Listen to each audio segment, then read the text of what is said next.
Olá, sejam todos bem-vindos a mais um Parousia Cast, Vivendo a Volta de Jesus. E hoje estou aqui com meu amigo Nisvaldo. Olá, pessoal.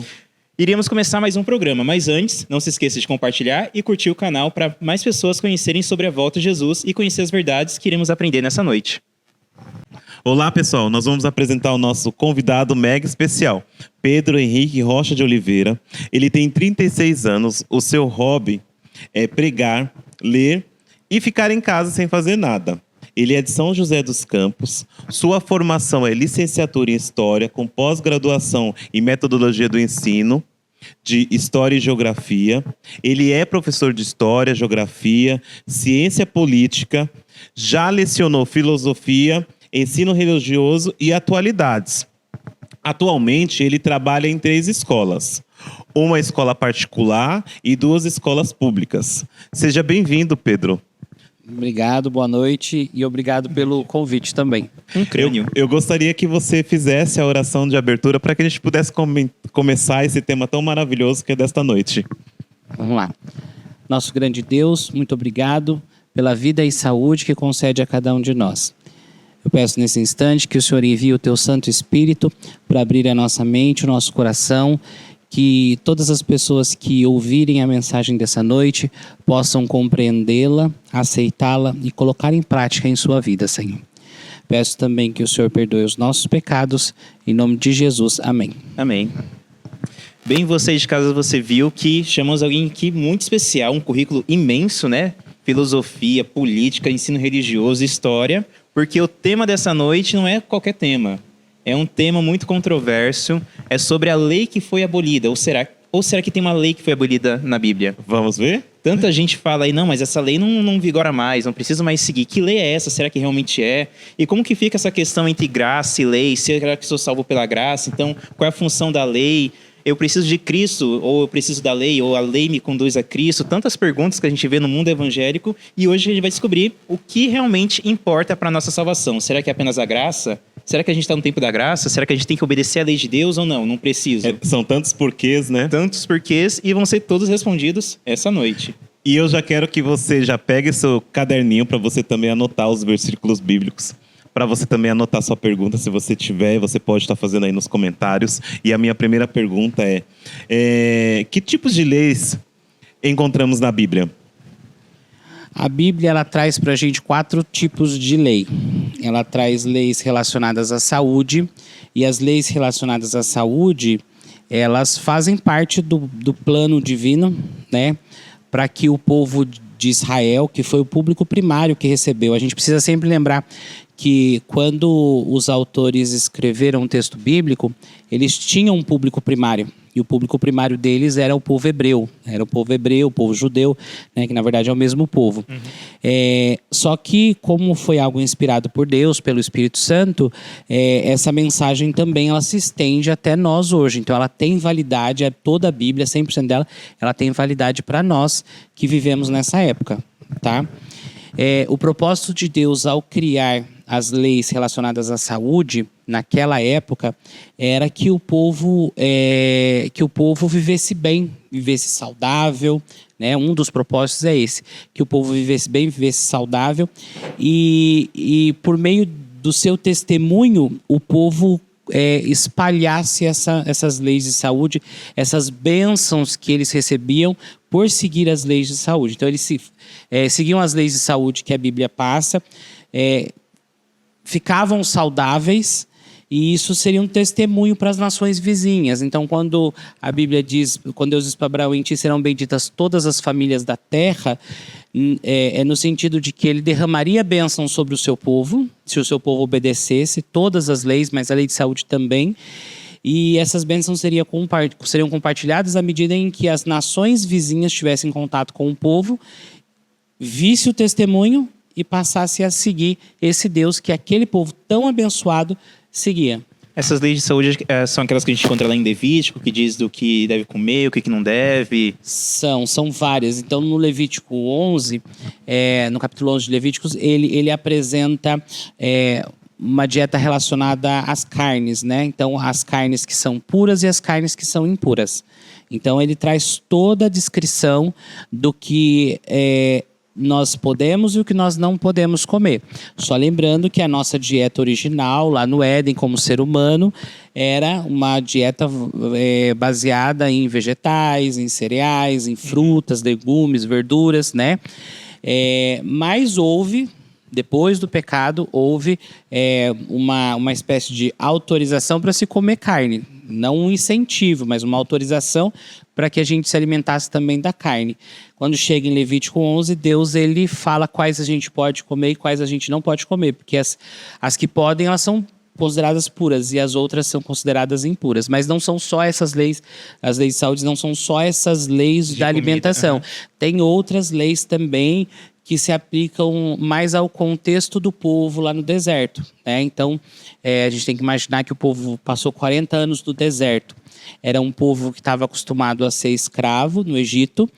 E agora você vai viver no deserto. Imagina, mais de 1 milhão de pessoas andando num lugar quente, andando. Então Deus ele organiza, Deus é um Deus de ordem, então ele organiza a vida do povo. Então a Bíblia traz pra gente até textos, por isso que eu falo que é no contexto do povo no deserto, né? Até textos sobre o local ideal para você evacuar. A Bíblia fala sobre isso, de você sair do acampamento, de você levar uma ferramenta para você fazer um buraco, para depois você cobrir. Ela fala sobre, por exemplo, são leis relacionadas à questão da saúde naquele contexto também, sobre a questão da menstruação da mulher, né? Que se ela fosse tocada pelo marido, ele se tornaria impuro, porque ela era considerada impura, né? Hoje, se a gente foca em ler a Bíblia com a nossa mente ocidental, com a nossa cultura, a gente fala que é absurdo, que terrível. Mas se a gente estuda o contexto da época, a gente entende que todas as leis de Deus, inclusive essas, elas estão recheadas de amor, puro amor. Porque você pensa assim, numa sociedade que a mulher não tem tanta importância, de um povo que passou 400 anos trabalhando como escravo, homens brutos. Imagina se ele vai respeitar aquele momento da mulher. Não vai. Não. Então Deus ele cria essa lei para proteger a mulher, né? Tem um tempo ali só com ela ali para cuidar da sua exatamente. saúde. Então ela tem que, em alguns casos, ela se retira do acampamento ali, do meio do arraial onde estava o povo, né? Para proteção dela mesma. Isso é muito interessante. Pode falar, Nisaldo. Você falou assim que tem a lei da saúde. E as outras? Peraí, então, só fazer um comentário. Por isso que é interessante que Moisés ele é considerado o primeiro sanitarista da história. Ele é o pai da questão sanitária, por causa dessas leis que ele escreveu. Hoje em dia a ciência ela reconhece como Moisés, mas porque ele foi inspirado por Deus nessa questão da saúde, né? As leis sanitárias, isso é muito interessante. Você imagina que agora, na pandemia de Covid-19, que foi se falar em passar álcool nos lugares, na maçaneta de porta, corrimão, para proteger por causa da infecção. Mas Moisés, inspirado e orientado por Deus, naquela época já falava sobre quarentena, ele já falava sobre o fato de que se o doente deitar ali na cama, você tem que lavar aquilo ali, lavar a cama, lavar aqueles tecidos, porque vai ficar infectado. Então você imagina que naquela época Deus já orientava o seu povo. E a gente tem que entender também que assim, diferente de outros povos, outras culturas que você tinha na época, por exemplo, no Egito. Moisés, quando morou no Egito, nos seus primeiros 40 anos de vida, ele aprendeu muito sobre a medicina no Egito. E a medicina no Egito, ela não é voltada para prevenção, ela é uma medicina voltada para remediar os problemas, né? Só que você não vê em momento algum Moisés falando sobre isso, remediar problemas. Isso mostra que ele, depois que passou os 40 anos retirado ali no deserto, antes de ir lá libertar o povo, Deus mostrou para ele que o importante era a prevenção. Era você prevenir as doenças do que você ter que desenvolver, né, métodos para você curar a doença. E hoje a gente traz isso para os nossos dias e a gente percebe que assim, o gasto que é feito pelos governos mundo afora em hospitais, em medicamentos, é absurdo. Tratamentos, enquanto na prevenção não se investe tanto. E se você investisse mais em prevenção, você economizaria Milhões de dólares aí. Nos hospitais, nos tratamentos, né? Porque no Brasil o governo ele é obrigado a dar a saúde, então ele tem que arcar com todos os custos. Então é um custo gigante, né? É um dos maiores orçamentos do Brasil, que poderia ser reduzido se fosse investido muito mais na prevenção. Então essa é a lei da saúde que a gente encontra na Isso, Bíblia. são as leis da saúde. E aí E eu algumas volto delas- pra minha pergunta. Algumas delas a gente tem que entender o seguinte: quando Levítico 11, por exemplo, não foi abolido em momento algum na Bíblia. Levítico 11, ela ainda tem validade pra gente. Quando a gente vai, por exemplo, essa questão da mulher no seu período menstrual, a gente tem que entender que isso era para o contexto da época. No contexto ali do deserto. Sim, que até não tinha porque, tanto acesso à sim, água. até porque se a gente vai lá no Evangelho, no livro de Marcos capítulo 5, a gente tem a mulher com fluxo de sangue, que ela era considerada, o povo judeu, ele estava com isso tão firme na sua mente, essa lei, tão assim, não, tem que cumprir, tem que cumprir, tem que cumprir. Era um povo que tinha voltado do cativeiro, então era um povo que estava focado em tentar cumprir ao máximo a lei. Que eles desprezavam essa mulher viveu 12 anos de uma vida terrível, não tinha ninguém que defendesse essa mulher, e porque ela sangrava por 12 anos, né? Estava considerada E aí- impura. Sim, ela era considerada impura. E aí, quando Jesus se aproxima dessa mulher, ela toca em Jesus. Se essa lei tivesse validade, o que Jesus falaria naquele momento? Estou impuro, preciso passar pelo ritual de purificação. Mas o que Jesus faz? Não, ela já recebeu a sua cura física, aí ele parte para fazer a cura emocional da mulher. E daí, num outro dia, a gente fala sobre isso, mas ele faz a Sim. cura emocional dessa mulher, mostrando que, na verdade, aquela lei específica era para o contexto do deserto. Então, ela já não tinha mais a validade ali, isso relacionado às leis de saúde, tá? Tem outras leis da Bíblia também Sim, que a mas gente vai os falar. princípios da lei da saúde continuam vigentes hoje. Os princípios, Porque a saúde não sim, mudou, né? com certeza. Os princípios. Na verdade, todo o princípio, toda a essência da lei de Deus, seja qualquer um dos 4 critérios, as 4 tipos de leis que a gente vai falar, sempre a base é o amor. A base sempre vai ser o amor, né? O grande problema dos legalistas que a gente fala, né? Que os fariseus eles eram legalistas, era eles colocarem a lei acima da essência da lei. Né? Então eles colocavam manter a a lei- tradição. Sim, eles colocavam. Isso nasceu até de uma forma,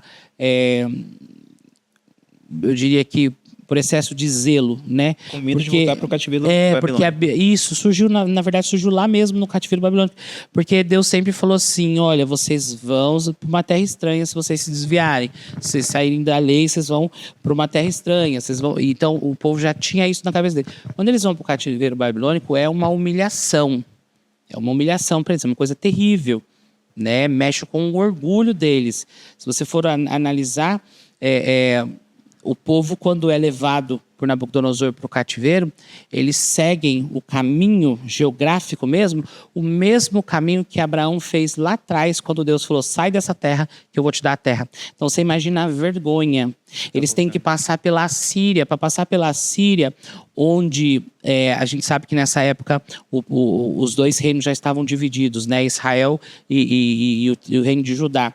Então, as 10 tribos do norte já tinham sido conquistadas pelos assírios, então elas estavam misturadas lá na Síria.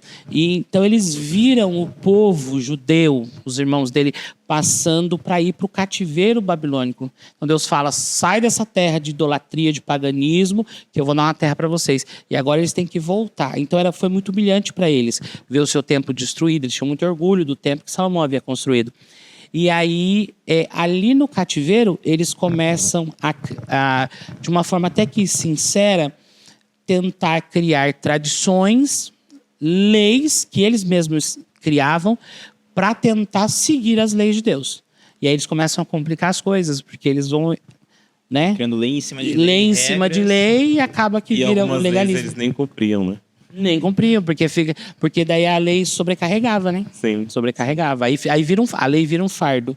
E aí a lei vira um fardo e, tipo assim, de maneira prática, tem alguém ali que está precisando de uma ajuda agora, mas eu já dei os meus 1000 passos do sábado. Eu não posso ir aí te ajudar porque eu tenho que ficar parado aqui até acabar o sábado, né? Então você percebe que a essência da lei, que é o amor, ela fica prejudicada. Porque por amor eu tenho que ajudar o meu próximo, mas eu vou colocar lei acima da essência, então eu fico travado aqui e não vou ajudar o próximo. Perde o sentido da lei. Nossa, que show, hein? Então você falou assim que são 4 leis. Você mencionou bastante sobre a lei da saúde. E as outras quais são? Então, aí você tem as leis civis também.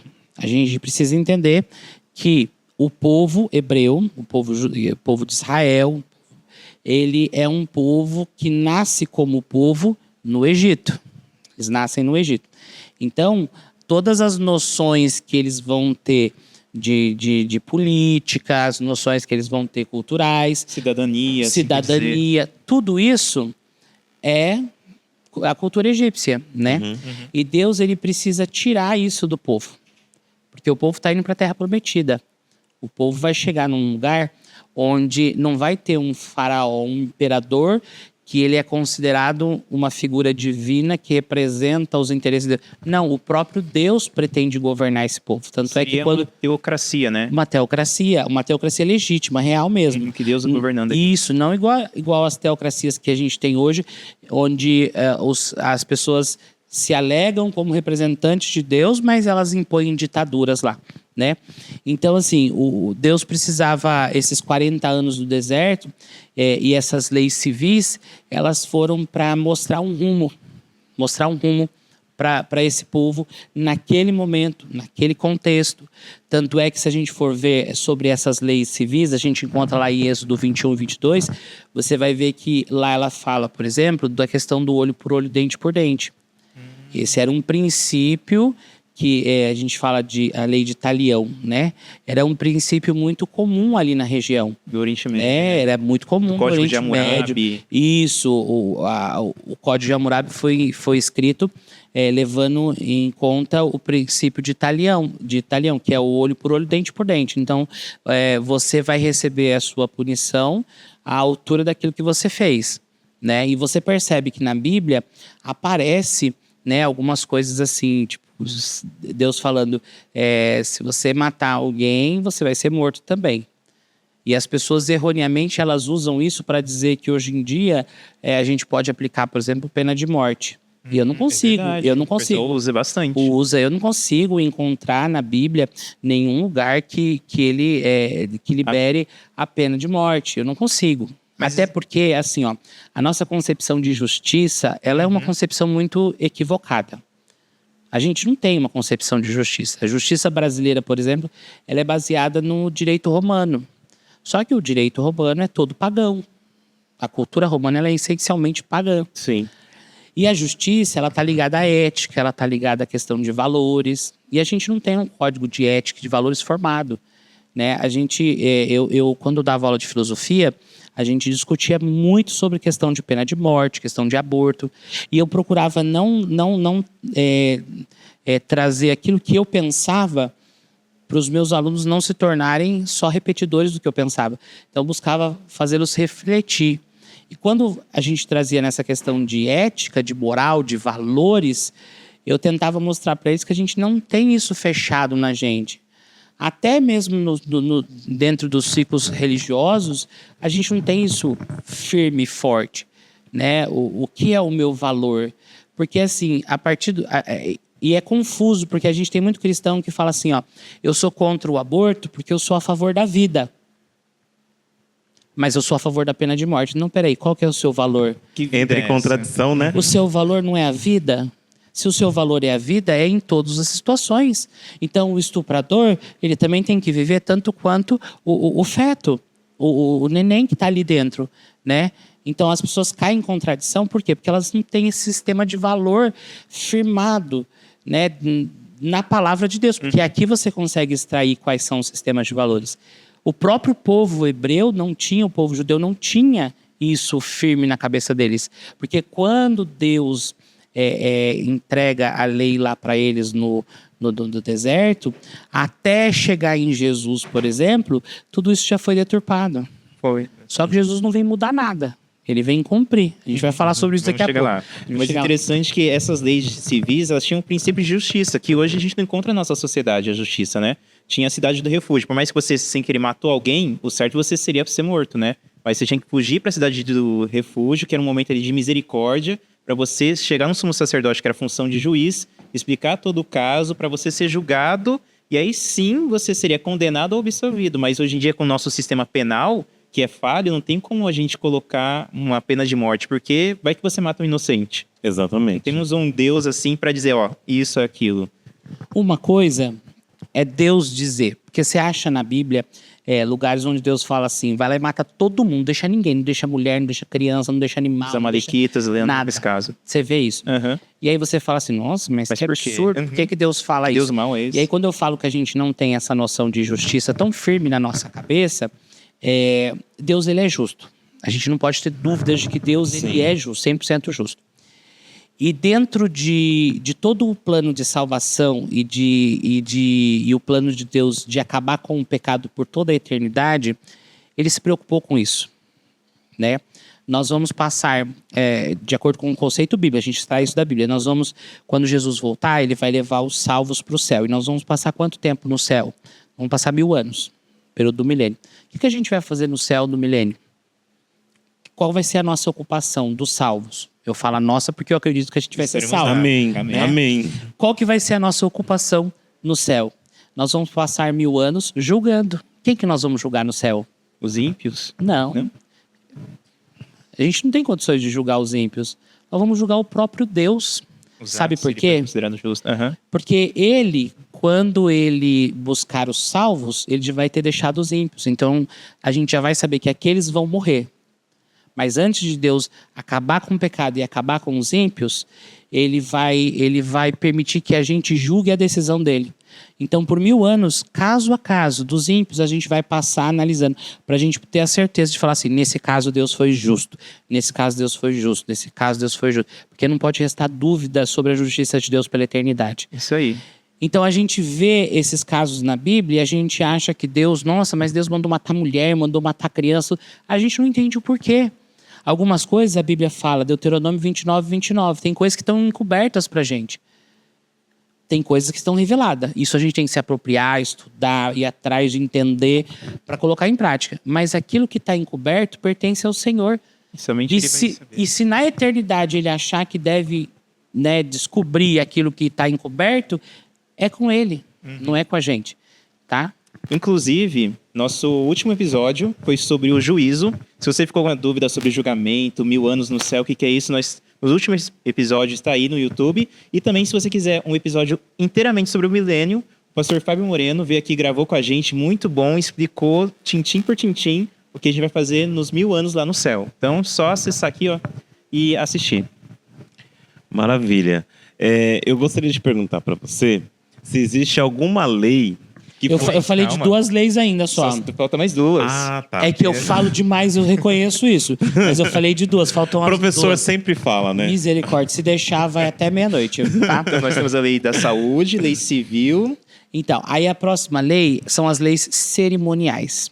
Essas leis, elas você encontra ali também na Bíblia, falando sobre as leis cerimoniais. Elas são bem claras, elas são bem específicas, tá?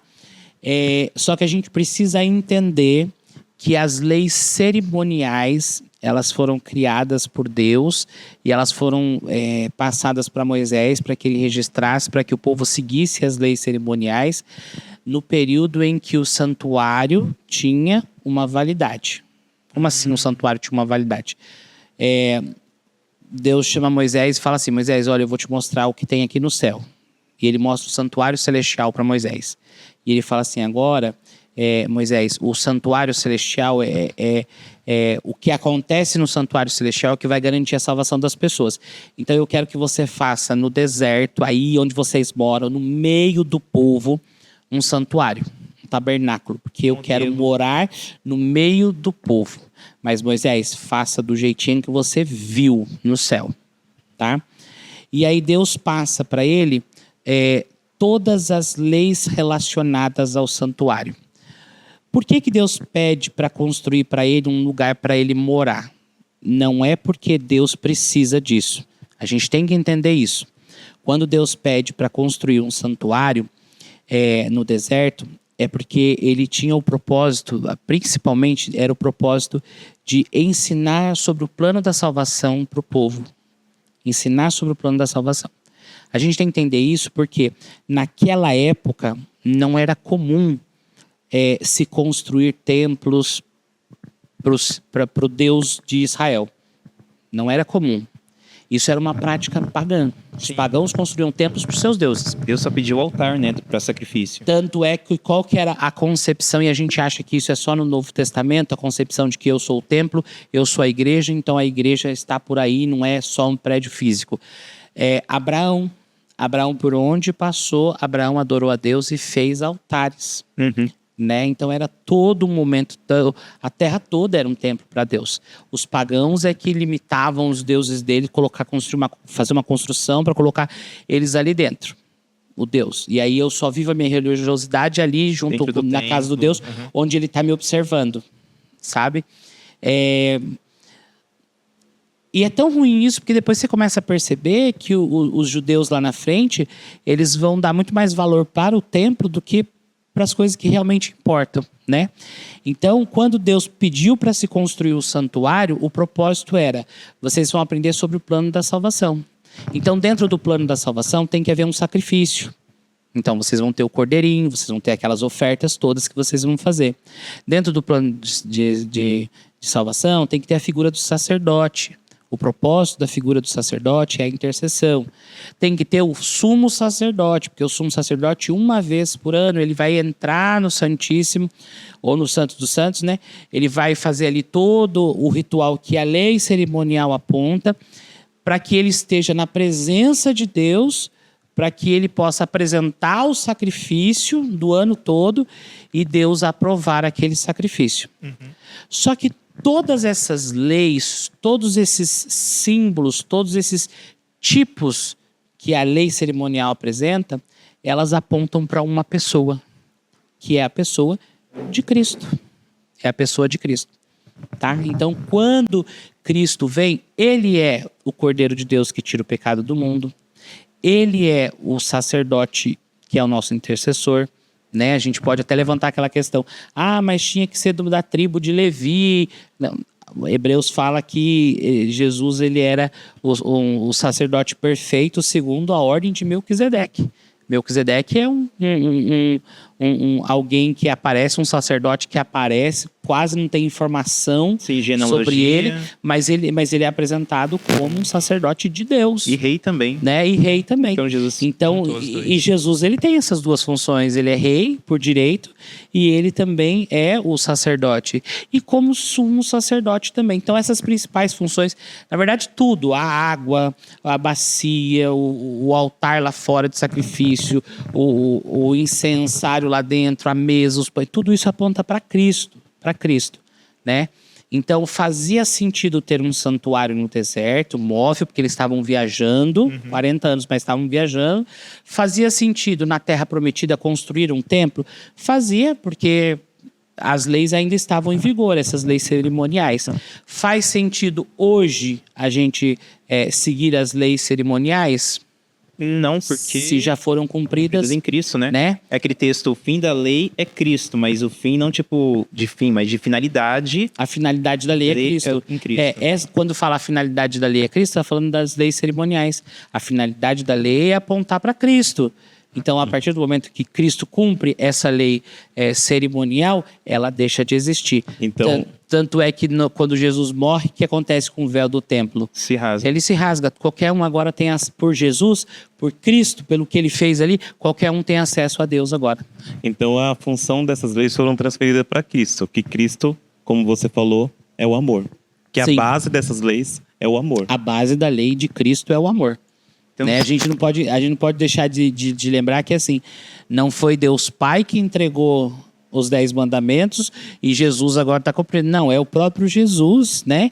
Que escreveu ali, que entregou para Moisés ali as 2 tábuas da lei de Deus no deserto, ali no Monte Sinai. É o próprio, então a lei é dele mesmo. Ele não criaria uma lei para depois ele ter que mudar essa lei. Mas a gente está falando da moral, da lei moral. Agora, as leis cerimoniais, ele mesmo cumpriu, aí elas deixam de existir. Inclusive, você que ficou com dúvida sobre esse tema do santuário, a Arca da Aliança, sumo sacerdote, nós temos um episódio exclusivo com o pastor Mason, que veio aqui explicar pra gente, também está no nosso canal. Pausa aí se você ficou com dúvida e acesse esse vídeo, que é muito bom. E continua anotando aí no seu bloquinho. Você vai ver que vários episódios aqui a gente já gravou, então você vai ter uma maratona para você entender as leis de hoje. Mas é fundamental para você conseguir entender todas as leis que estamos falando aqui. Já falamos de leis da saúde, civis, cerimoniais. E qual que é a 4ª lei que está faltando? Aí, por fim, entra uma das leis que é a mais polêmica, que seria a lei moral. Que é do nosso próximo estudo também. A lei moral. A lei moral, que são os 10 mandamentos. Que são os 10 mandamentos. Entregues por Moisés ali. Aqueles que Deus entregou para Moisés em cima do Monte Sinai, escrito com o próprio Deus. É interessante a gente afirmar isso, né? Que do Gênesis ao Apocalipse, tudo foi escrito por mãos humanas. O Espírito Santo, ele revelou, ele inspirou, mas quem encontrou as palavras para colocar no texto foram os profetas. Os 10 mandamentos, não. Os 10 mandamentos com o próprio dedo. A digital. Deus escreveu em pedras, ele podia escrever na areia, podia escrever a lápis, mas ele escreveu com o dedo em pedras, porque elas são imutáveis. Até porque a lei de Deus, a lei moral de Deus, ela não pode mudar. Porque se a lei ela condenou muita gente no passado. Antes de Cristo, a lei ela condenou muitas pessoas. Aqueles que descumpriram a lei, a lei moral, eles foram condenados. Aquele que matou descaradamente, ele foi condenado pela lei moral de Deus. Se Jesus abolir essa lei na cruz, a gente vai ser injusto com quem foi condenado por ela. Então, a lei de Deus, ela não pode mudar. A lei moral de Deus, ela precisa ser eterna. E quando a gente fala eterna, não é no nosso conceito de eternidade. A gente consegue... Deus, ele tem vários atributos que ele comunica, né, que ele transfere para o ser humano, e alguns que ele não pode atribuir. Por mais que ele atribua a gente a questão da eternidade, a nossa eternidade, ela é diferente da eternidade de Deus. Porque a nossa eternidade, ela teve um começo. E ela não vai ter fim. Mas a eternidade de Deus, ela não vai ter fim, mas ela também não tem começo. Ela é eterna. Então, a lei de Deus, ela é eterna assim como Deus é eterno. A lei moral de Deus, ela existe pela eternidade. Ela nunca foi... não houve um momento em que ela passou a ter validade. Ela sempre teve validade. É a expressão do caráter de Deus, né? A lei moral. Então, se ele sempre existiu, ele nunca mudou, né? Eu sou hoje o mesmo e sempre, então ela não mudou. Mas então fica uma dúvida minha. Como fica então aquele texto, acho que está em Gálatas, acho que o capítulo, que muitos evangélicos falam assim, mas aqui fala que essa lei não precisa mais cumprir. Acho que Gálatas capítulo 3... Gálatas ou Efésios? Deixa eu só conferir aqui. Tem uma em Gálatas 3, 24. Exatamente.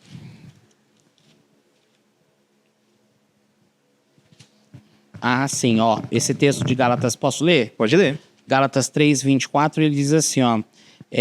De maneira que a lei nos serviu de aio para nos conduzir a Cristo, a fim de que fôssemos justificados pela fé. Então, se você faz a leitura desse texto, da forma que eu li, é aquela história do texto fora do contexto. Né? Se eu pego a Bíblia, por exemplo, outro dia uma aluna minha de 3ª série do ensino médio, ela veio falar assim, porque a lei não tem que ser cumprida, toda a lei foi abolida por Jesus na cruz, porque se eu fosse levar a sério tudo que a Bíblia fala, eu não podia cortar o cabelo. É verdade, sim. Essas questões que o homem não podia cortar, raspar a barba. Aí eu falei para ela assim, filha, você está tirando o verso do contexto. Em que contexto que é dito que ele não poderia fazer a barba, cortar o cabelo, que a navalha não podia passar nele? No contexto de um voto específico, aquele que assumisse o voto de ser um nazireu, que era o caso de Sansão. Sansão era um nazireu. Então, se você optasse por ser um nazireu, você assumia esse voto de não passar navalha, não cortar o cabelo.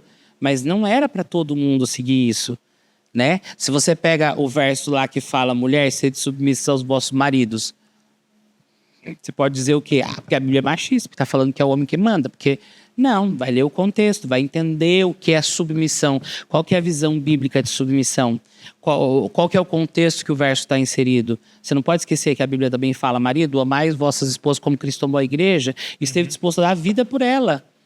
Então é fácil você se submeter a alguém que te ama tanto e esse amor é tão grande que ele está disposto a dar a vida por você, e se ele ama de verdade, ele nunca vai te obrigar a fazer nada do que você quer, que você não queira fazer. Então a submissão assim fica mais fácil, fica uma submissão leve, fica uma submissão que está mais associada à proteção, né, do que de fato a gente achar que vai ter um marido ditador, autoritário que manda e desmanda, né?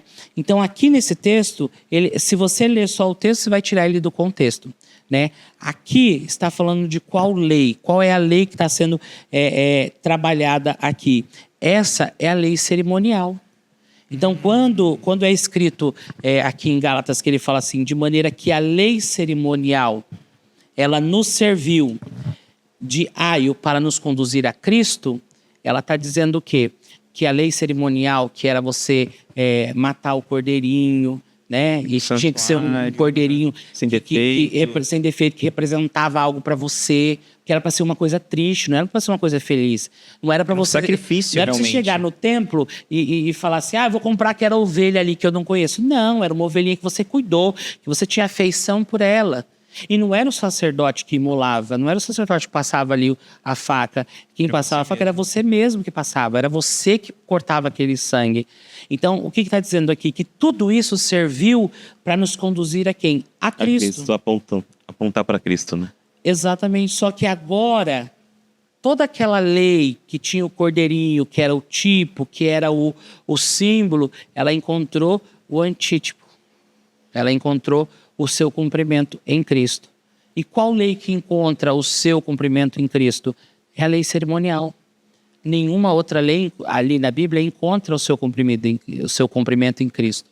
Porque aí também estaria as leis, né? Sim, as leis. Então, assim, aí você pode falar assim, nossa, mas essa é uma interpretação forçada, por que que o autor não foi claro, se Deus é onisciente, por que que ele já não imaginou isso lá na época? É porque, assim, quando o autor escreveu, ele escreveu para aquele público da época, e para aquele público da época estava muito claro. Porque isso era a vivência deles. Uhum. Eles, até pouco tempo, eles ainda faziam o ritual do sacrifício. Eles fizeram isso até o ano 70, quando o templo foi destruído.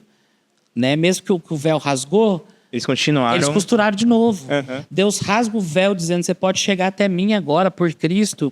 Ele vai lá e costura de novo. Eles costuram de novo o véu. Ou seja, eles estão recusando. Eles estão recusando essa salvação, esse acesso que só Cristo pode dar pra gente. Aí precisou do autor falar claramente, acabou. Essa lei foi abolida. Isso, essa lei foi abolida.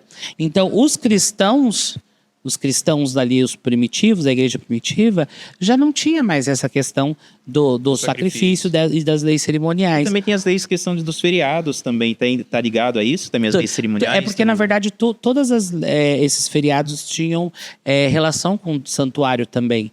Né? Então, tudo que tinha relação com o santuário foi cumprido em Jesus. Então, eu faço uma pergunta minha mesmo. A gente deve comemorar a Páscoa, festa de tabernáculos...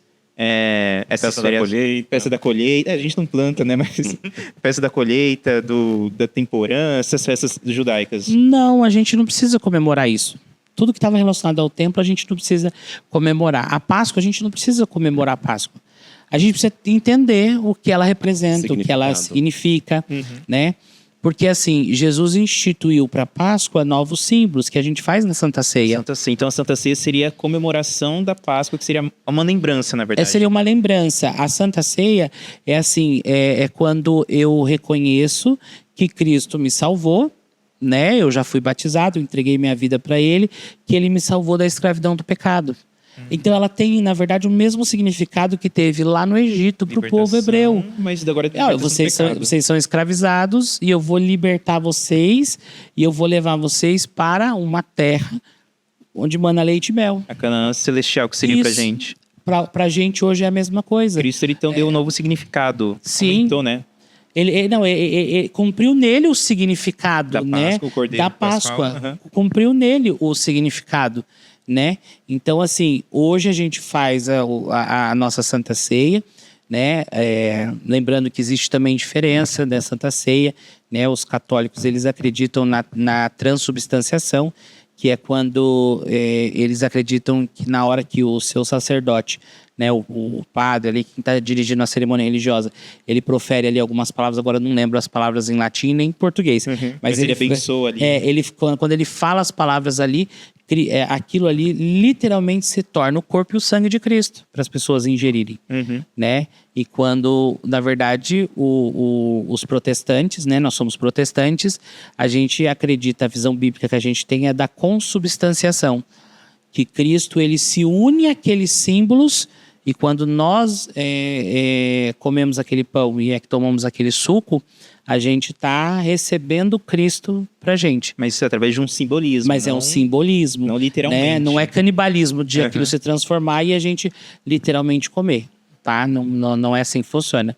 Então aqui, Gálatas 3:24 está falando bem claro que é em relação à lei, a lei cerimonial. Essa lei, ela foi cumprida na cruz, então ela não precisava mais ser seguida. Então ficou claro, né? Então a lei que foi abolida é a única lei que é as cerimoniais. Com relação ao templo que apontava para Cristo, então a gente não precisa, como cristãos, mais observar essa lei. Você não precisa mais matar o cordeirinho, você não precisa mais seguir o calendário daquelas festas, né?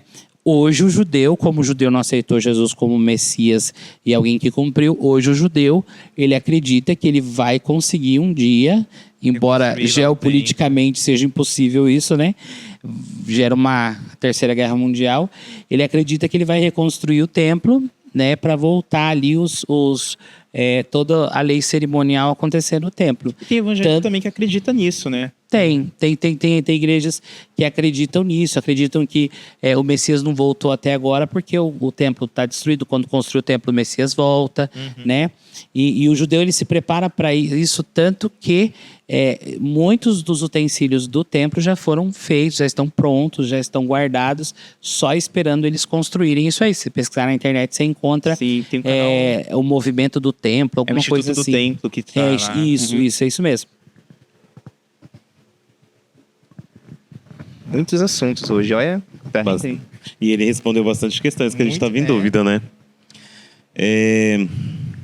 Se a Bíblia nos ensina que a lei foi abolida na cruz, significa que estamos sob a graça? Entendi a pergunta. Então, assim, estamos sobre a graça? Estamos. Estamos sobre a graça. Mas a Bíblia não ensina que a lei foi abolida na cruz. Só a lei cerimonial. A lei cerimonial, sim, mas a lei moral, ela não foi abolida na cruz. Nós, de fato, estamos sob a graça, mas isso não tem nada a ver com a lei moral. Ela não está extinta por estarmos debaixo da graça. A gente precisa pensar assim, Moisés foi salvo. O texto bíblico deixa claro que Moisés hoje está no céu. Tanto é que Moisés, lá em Judas fala, né, que Satanás veio pegar o corpo de Moisés e Deus levou ele para o céu. Depois Moisés aparece para Jesus também, né? Então Moisés foi salvo, Moisés está no céu. O que salvou Moisés? Porque o pessoal fala assim, tem o tempo da lei e o tempo da graça. Moisés viveu no tempo que eles chamam da lei. O que salvou Moisés? Foi a lei ou foi a graça? A lei não salva. Não. A lei não salva. O que salva é a graça. Verdade. Tanto que em Hebreus ali fala que desde Abraão foi justificado pela fé, né? Exatamente. Então assim, desde Adão até o último homem que nascer e for salvo, ele vai ser salvo pela graça. Tá? E nunca pela lei. Deus nunca vai salvar uns pela lei e outros pela graça. É somente pela graça. Então tá? Essa ideia de tem um tempo da lei, que as pessoas foram salvas pela lei, agora estamos no tempo da graça, então posso fazer tudo o que eu quiser. Não é antibíblico, é antibíblico, sabe por quê? Porque se a lei é capaz de salvar, eu não preciso de Cristo. Se a lei ela é capaz... até incoerente, né? Incoerente? fica como se fosse Deus está dando uma segunda chance aí, um outro caminho alternativo. Não existe caminho alternativo. Em matéria de salvação, a Bíblia ela é bem clara. Pecou, tem que ter morte. Só que a minha morte, se eu morrer a morte para pagar pelos meus pecados, essa morte que eu morro para pagar pelos meus pecados, ela é eterna. E ela é uma consequência do meu pecado. A gente precisa entender isso, né? A morte de um ímpio, ela é a morte eterna. A morte de um salvo, não. Ela não é morte eterna, né? Tanto é que o conceito bíblico que a gente tem é que, assim, quando um ímpio morre, ele morre pelos seus próprios pecados. Porque ele vai passar a eternidade morto por conta do seu próprio pecado. Agora, quando um justo morre, justo justificado por Cristo, né? Quando o justo morre, ele não está morrendo como uma consequência do próprio pecado. Ele está morrendo como consequência do pecado de Adão. Da condição de ser pecador, de estar longe de Deus, né? Então vem a morte para todos os homens. Isso. Todos os justos que morreram por consequência do pecado de Adão e não por consequência do próprio pecado. Agora, os que recusaram a Cristo, eles morreram a morte eterna, embora eles serão ressuscitados para morrer de novo, eles morreram a morte eterna como consequência do próprio pecado, porque ele recusou a graça. Né? Eles morreram a segunda morte. E morrerão a segunda morte, que é eterna. Interessante. Interessante que na Bíblia essa questão de leis é fundamental, porque a gente passa, quando começa a fazer um ano bíblico, ela começa aquelas leis, você não deve fazer isso, aquilo, o rei tem que fazer isso, a gente passa assim, não vou dar muita importância. Mas era fundamental para a questão da nação judaica, porque o nascimento de uma nação tem a ver com a sua identidade. Identidade tem a ver com seus valores, com seus princípios, e está baseado o quê? Na sua lei. Então, a pergunta que fica assim, então essas leis não são mais vigorosas, não são atuais para a gente hoje, porque estava relacionado ao povo judaico naquela época.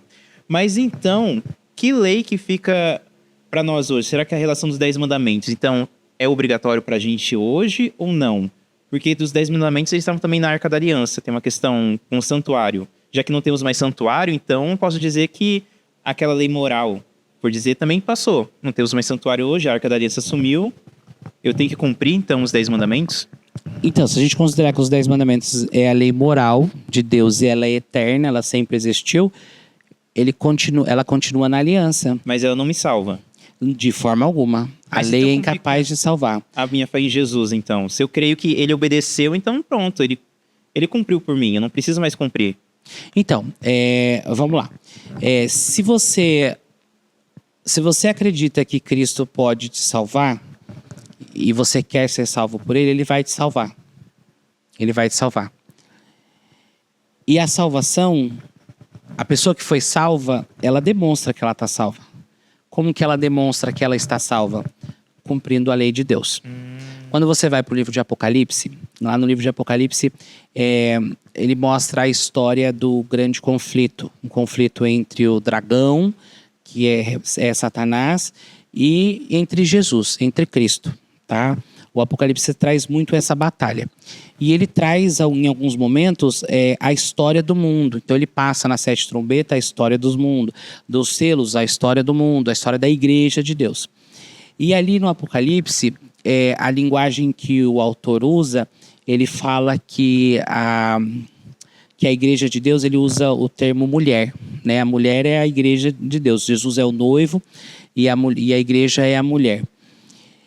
E quando ele conta a história da mulher, ele diz que essa mulher ela fica grávida e ela tem um filho, que é Jesus. E o dragão fica ali esperando esse filho nascer. Eu estou voltando para a gente entender e contextualizar onde a gente vai chegar, tá? Sim. Ele fica esperando esse filho nascer, mas a hora que nasce, esse filho é arrebatado, ele é levado para o céu. E a mulher acabou de dar à luz, ela está um pouco fraca, ela foge para o deserto. E Deus protege, cuida dessa mulher lá no deserto, tá? Mas essa mulher ela é perseguida pelo dragão. Lá no Apocalipse capítulo 12, o verso eu vou encontrar agora. Apocalipse capítulo 12, que fala sobre a mulher e o dragão. No verso, o dragão persegue a mulher, Você está falando que a mulher fugiu pro deserto. Assim, ó, no verso 17. Então, olha só o que vai acontecer aqui no verso 17. Então, a mulher foge para o deserto, o dragão vai atrás dela, mas aí a terra, porém, socorreu... No verso 16, a terra, porém, socorreu a mulher. E a terra abriu a boca e engoliu o rio que o dragão tinha arrojado de sua boca. Olha o 17 que ele fala. Irou-se o dragão contra a mulher. Ou seja, irou-se o dragão contra a igreja de Deus, a noiva de Cristo. Sim. E lembrando que não é uma instituição, não é uma placa. A igreja de Cristo é um povo, é o Israel espiritual, tá? O Apocalipse usa a expressão os cidadãos da Nova Jerusalém.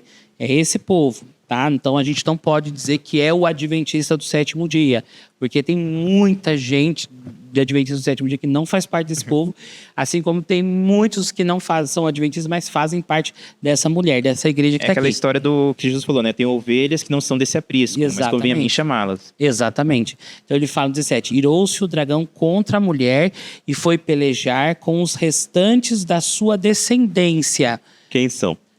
É o remanescente, o restante da sua descendência quem que é o remanescente? A igreja hoje, é esse povo hoje. E aí ele descreve quem é esse povo hoje. E aí ele fala, os que guardam os mandamentos de Deus e têm o testemunho de Jesus. Os mandamentos de Deus, então, eles são em vigor. Os mandamentos estão em vigor. Se não fosse assim, ele nem ia citar. Os mandamentos estão em vigor. Então, assim, ó, os salvos, o remanescente, que serão os salvos dos últimos dias, do último período da história do mundo, eles têm essa característica. Eles foram salvos e por isso eles guardam os mandamentos. Eles não guardam os mandamentos para serem salvos. Guardar os mandamentos é uma consequência da salvação que a gente recebe. Eu guardo com prazer, porque eu passo a entender que a lei moral de Deus ela é para me proteger. Hoje, nosso mundo, a nossa mentalidade, a nossa cultura grega, pagã, confunde muito as coisas. Então a gente olha lá e fala assim, nossa, mas a palavra que mais aparece nos 10 mandamentos, qual que é a palavra? Não. E a gente pensa, não, é tipo, a gente me impedindo de ser feliz. Exatamente. Mas é exatamente o contrário. É o conceito da árvore do conhecimento do bem e do mal no Jardim do Éden. Aí você fala assim, mas o que tem a ver uma coisa com a outra? Por que Deus criou tudo perfeito, falou, pode comer à vontade e botou a árvore lá? Não seria tão mais fácil se ele não pusesse a árvore? Sim. Se ele não pusesse a árvore, não teria a possibilidade do homem pecar. Nós estaremos até hoje vivendo no paraíso perfeito sem pecado.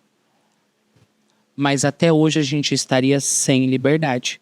Porque a gente não teria a opção de escolher servir a Deus ou não. Então, quando Deus ele fala nos 10 mandamentos, ele usa a expressão não. Ela é uma expressão que não é uma expressão limitadora. Ela é uma expressão libertadora. De proteção ali que está delimitando. Então, ela te dá liberdade. Eu gosto muito do exemplo que o Rodrigo Silva fala sobre isso. Ele fala assim, ó, você imagina que tem leis que a gente não tem como mudar, a gente não tem como bater de frente, né?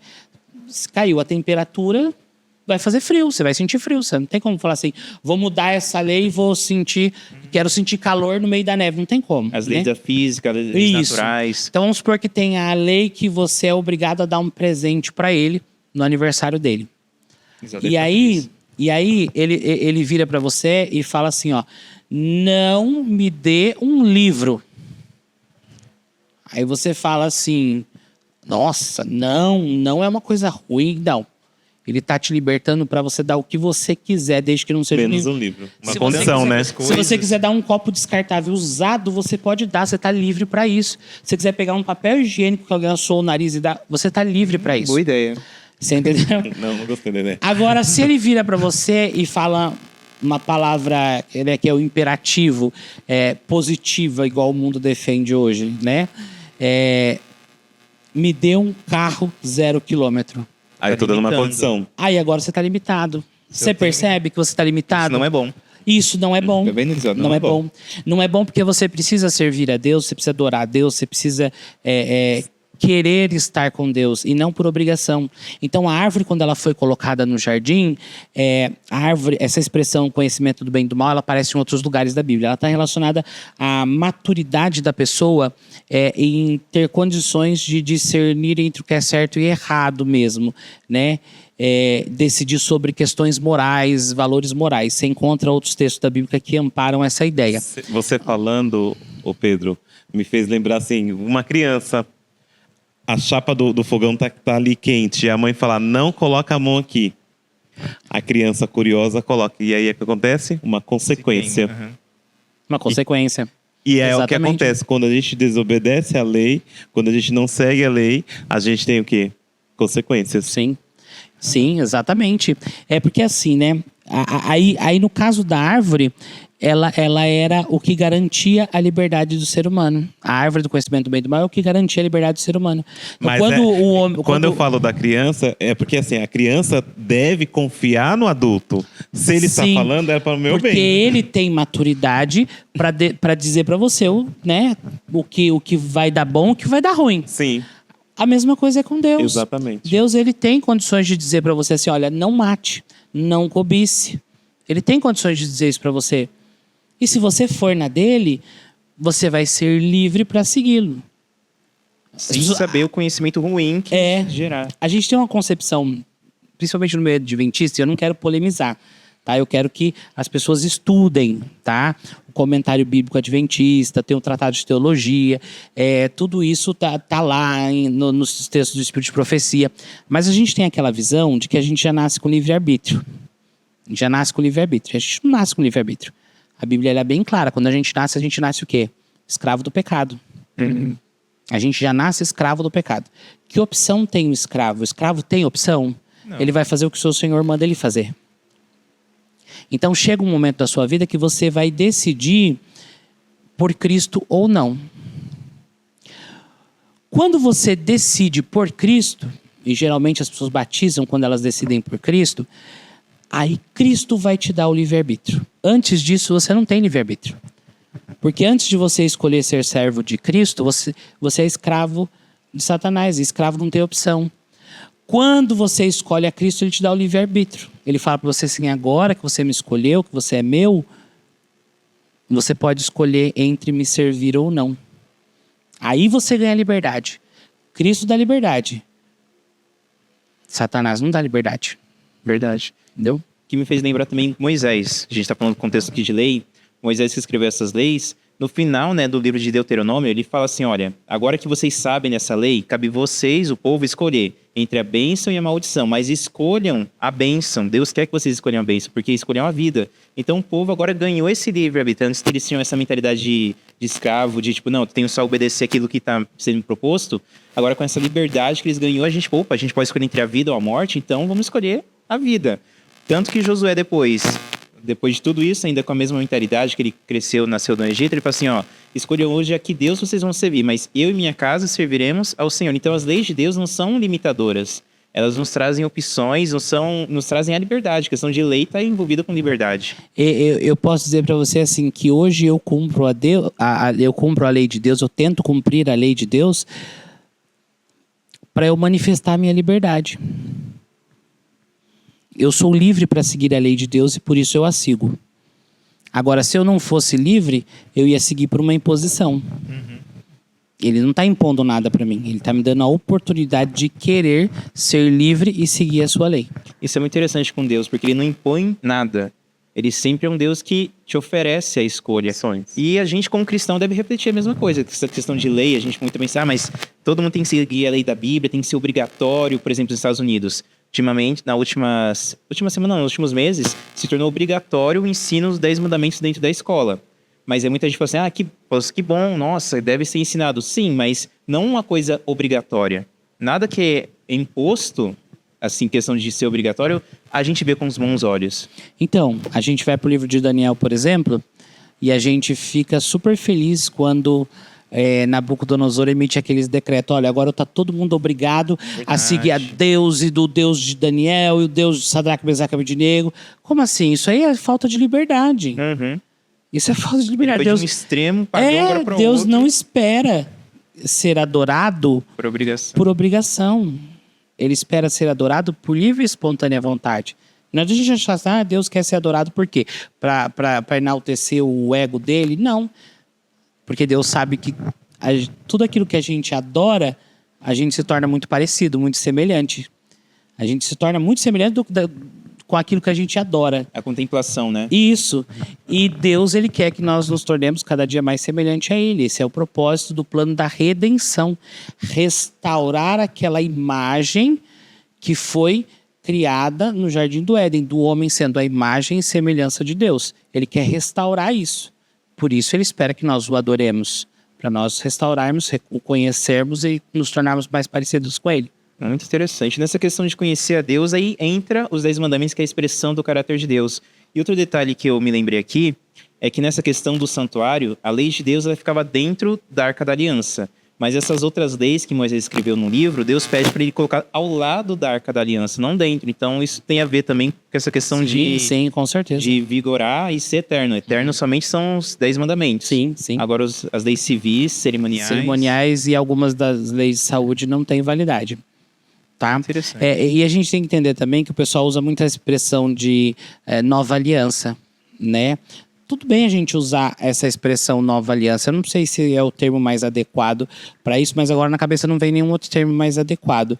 Mas a gente tem que entender que a aliança, ela é a mesma aliança de Abraão. Quando Deus faz a aliança dele com Abraão, ele dá uma ordem para Abraão, ele fala assim, Abraão, pega lá uns animais e corta no meio, assim, de maneira simétrica. E abre lá as duas partes desses animais. Ali naquele contexto do Oriente Médio, esse era o contrato de morte que existia. Então eu vou fazer um contrato com você agora. A gente pega um animal, parte no meio, coloca uma parte aqui, outra parte aqui e a gente faz o acordo. Olha, a gente está instituindo que você está me vendendo a sua casa. Nós dois vamos passar aqui no meio desse animal, das duas partes do animal. Se você descumprir a sua parte, ou se eu descumprir a minha parte nesse acordo, o outro está autorizado a fazer com quem descumpriu o que foi feito com o animal, matar. É um pacto de morte isso. Nossa, E quando Deus faz esse pacto com Abraão, se você for ler lá, agora eu não lembro o capítulo exato de Gênesis, você vai ver que Abraão abre os animais, que uma fumaça representando Deus passa, mas Abraão não passa. Em outras palavras, na nossa aliança, mesmo que você descumpra, eu ainda vou morrer no seu lugar. Isso não é aliança com Cristo? Que nova aliança é essa se já está escrito lá no Gênesis? Sim.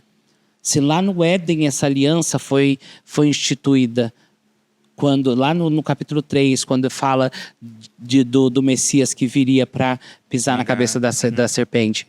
Né? Então é a mesma aliança. Em toda a Bíblia, o que você vê ali na Bíblia? Em todo o Antigo Testamento, você vê no Novo também. Deus cuida do seu povo desobedece à lei de Deus, Deus tira a sua proteção, o povo quebrou a aliança, Deus tira a sua proteção, o povo sofre, o povo se volta para Deus. Imediatamente Deus está ali. Quem foi infiel na aliança foi o povo, então por isso que Deus... A infidelidade é sempre do povo. Aí a gente precisa entender esses contextos para algumas coisas fazerem sentido na Bíblia, né? Senão a gente acaba cometendo erros absurdos. Eu lembro de ter assistido na televisão uma vez um pastor que usou o texto de Oséias, que diz assim, que Deus fala para o profeta, vai, toma a mulher adúltera do teu irmão e casa com ela, né? E aí ele leu, vai, toma a mulher e adultera do teu irmão. Questão de um assento ali, né? Isso, e acabou dormindo com aquela mulher. Aí você fala assim, mas por que Deus mandou o profeta casar com uma prostituta? Que sentido faz isso? É a nossa história. A prostituta somos nós. A prostituta é o povo de Deus.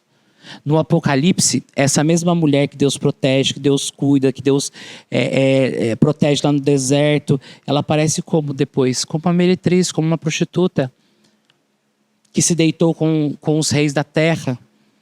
Ela aparece dessa forma. Então Deus está mostrando para o povo assim, porque o povo levou um choque, como que o profeta casou com uma prostituta. Ué, é o que vocês estão fazendo, vocês estão, ao invés de vocês me adorarem, porque eu cuido de vocês, eu abençoo vocês, vocês estão se envolvendo com os deuses pagãos dos vizinhos de vocês. Estão pecando. É a prostituição espiritual. né? Sim. Então Deus ele revela as coisas para o povo, para o seu povo, e a gente te extrai isso muito na Bíblia, se a gente buscar o contexto, de uma forma muito clara. Para o povo, era muito claro isso, era muito evidente. Para a gente precisa estudar, a gente precisa entender, contextualizar, para a gente poder chegar a essas informações. Sim. Interessante que essa questão de nova aliança, porque a base, a gente já estudou isso na questão dos jovens, não dá para resumir aqui, mas a base da nova aliança e da antiga aliança são a mesma, porque lá em Jeremias, não achei que o texto, Deus fala que vai escrever no nosso coração a lei dele. E quando a gente chega no Novo Testamento, fala que o Espírito Santo também vai colocar a sua vontade no nosso coração, que são os seus mandamentos.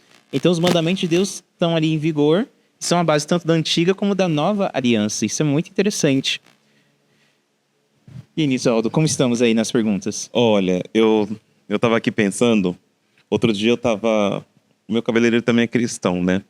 E aí ele tava falando pra mim assim que a igreja dele não acreditava nas leis, né? Porque foram abolidas e tudo mais. Por que as outras religiões acreditam que a lei foi abolida? Então, eles tomam passagens, eles tomam textos bíblicos isolados para dizer que em Cristo se cumpriu tudo isso. Mas você não acha nenhum texto bíblico lendo de maneira contextualizada. Inclusive, até pedir para ele, né? Se você encontrar algum texto assim... Não encontram. Eles falam aquele texto que a gente falou lá em Gálatas, né? Que o fim da lei é Cristo. Mas descontextualizado. Você precisa levar em consideração as palavras de Jesus. Sempre as palavras de Jesus. Jesus, ele não seguiu os 10 mandamentos porque ele era judeu. Jesus seguiu os 10 mandamentos porque é a lei de Deus, a lei eterna, a lei que ele mesmo criou. O próprio Jesus criou essa lei. Criou assim, né? Lá no passado. A lei é dele pela eternidade. Sim, mas Salomão que fala, né? Que cumprir os mandamentos de Deus é dever de todo homem. Sim. Não só do judeu, mas sim, de todo ser humano. Exatamente. E aí, o que Jesus fala? Eu gosto muito do Sermão do Monte. O Sermão do Monte, ele precisa ser mais estudado no meio da igreja. Porque o que acontece? Na filosofia, a gente tem... Uma das áreas de estudo da filosofia é a axiologia. Eu procuro estudar a axiologia, porque a axiologia ela tem relação com a escala dos valores. Valor é aquilo que eu dou importância. A axiologia seria o estudo dos valores? De valores, estudos de valores. Tá? Então, assim, eu estudo aquilo que tem valor. Aquilo que tem valor, que é de valor, que é importante para a minha vida. Tá? E o Sermão do Monte, que foi o primeiro sermão público assim de Jesus, ele já se tornou odiado por muitos ali. Porque ele não fala nada do que o povo quer ouvir.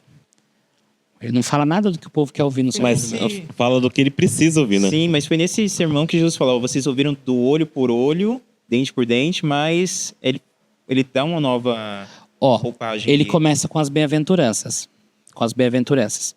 Então, numa sociedade que valorizava a pessoa feliz, ele já fala, bem-aventurados são os que choram, porque serão consolados. Então já é uma pancada ali no judeu. Numa sociedade em que os líderes religiosos tinham muito orgulho daquele conhecimento da lei que ele acumulava, Jesus ele chega e fala, bem-aventurados são os pobres de espírito. Porque o pobre de espírito, ele está vazio, e se ele está vazio, Cristo pode preencher. Sim, ele precisa de alguém para ajudar ele. Então ele vem e ali ele pega todo o sistema de valores, de crenças do povo judeu, que colocava a tradição acima da essência da lei, e Jesus quebra isso. O cumprir. O cumprir por cumprir. A finalidade da lei não é a lei. Né? A finalidade da lei não é a lei. Nada da lei é Cristo. Cristo é amor. E aí, aqui, em algum lugar, e agora eu vou lembrar, eu até anotei, Jesus, ele fala aqui, ó, verso 17 do capítulo 5 de Mateus, ele fala assim, ó, não penseis que vim revogar a lei ou os profetas. Não vim para revogar, vim para cumprir. Mas não é, aí você fala assim para mim assim, ó como é perigoso a gente pegar o texto isolado. Vim para cumprir já está cumprido, pronto, aí, acabou. Se ele cumpriu, já não... Aí se você parar aqui, tá tudo bem, mas o texto continua. Ele fala assim, porque em verdade vos digo, até que o céu e a terra passem, nenhum i ou tio jamais passará da lei, até que tudo se cumpra. Hoje, quando vocês vieram aqui, vocês vieram flutuando ou vieram pisando na terra? Pisando na terra. Pisando na terra. Tinha céu lá fora, vocês vieram? Sim. Você tem céu e você tem terra, não passou. Ah, mas na eternidade. Na eternidade, se for no Apocalipse, vai ter céu e vai ter terra. A gente não foi criado para viver no céu. Sim. O ser humano não foi criado para viver no céu. Vai passar 1000 anos lá. Vai passar mas 1000 vai anos voltar. lá. O ser humano foi criado para viver na terra. E faz parte do plano de Deus restaurar tudo como era o plano original. Vamos passar 1000 anos lá, depois ele vem, ele purifica a terra e a gente passa a eternidade na terra e com céu. Se vai ter terra e vai ter céu pela eternidade, o que Jesus está falando? A lei não vai passar. A lei vai ter A validade. lei não vai passar, então a lei ela é eterna. A lei ela é eterna. E ela vai ser cumprida pela eternidade. Por toda a eternidade, Amém. nós vamos cumprir os 10 mandamentos. Incluído aquele que é esquecido por todo mundo, aquele que todo mundo acha que aboliu, que foi abolido. Porque aceitar os 10 mandamentos, aceitar assim, ó, não matarás. Ah, De beleza, boa. não vou matar. Não adulterarás também, não cobiçarás, não, né? Não colocar outro Deus diante de mim. Ah, beleza. Mas quando se fala do 4º mandamento, ah, não, esse aí é pro judeu. Esse aí foi abolido na cruz. Ah, porque ele ressuscitou no domingo. Tá, ele ressuscitou no domingo, mas aonde está escrito aqui que alguém solicitou Essa mudança. essa mudança? Isso a gente vai discutir no próximo episódio. Então, se você tá com dúvida, calma aí, que na quinta-feira que vem a gente vai soltar esse episódio. Eu já tava me coçando para falar do Constantino aqui. Calma. Eu sou professor de história, eu tava me coçando aqui. Eu acho que ele vai fazer spoiler pra vocês, viu, gente? Vou nada. Não vou nada, não. Mas é um assunto muito interessante para falar. Porque, assim, eu estudo bastante a história também, porque eu dou aula de história. E recentemente eu tenho estudado a questão da influência do paganismo dentro do cristianismo.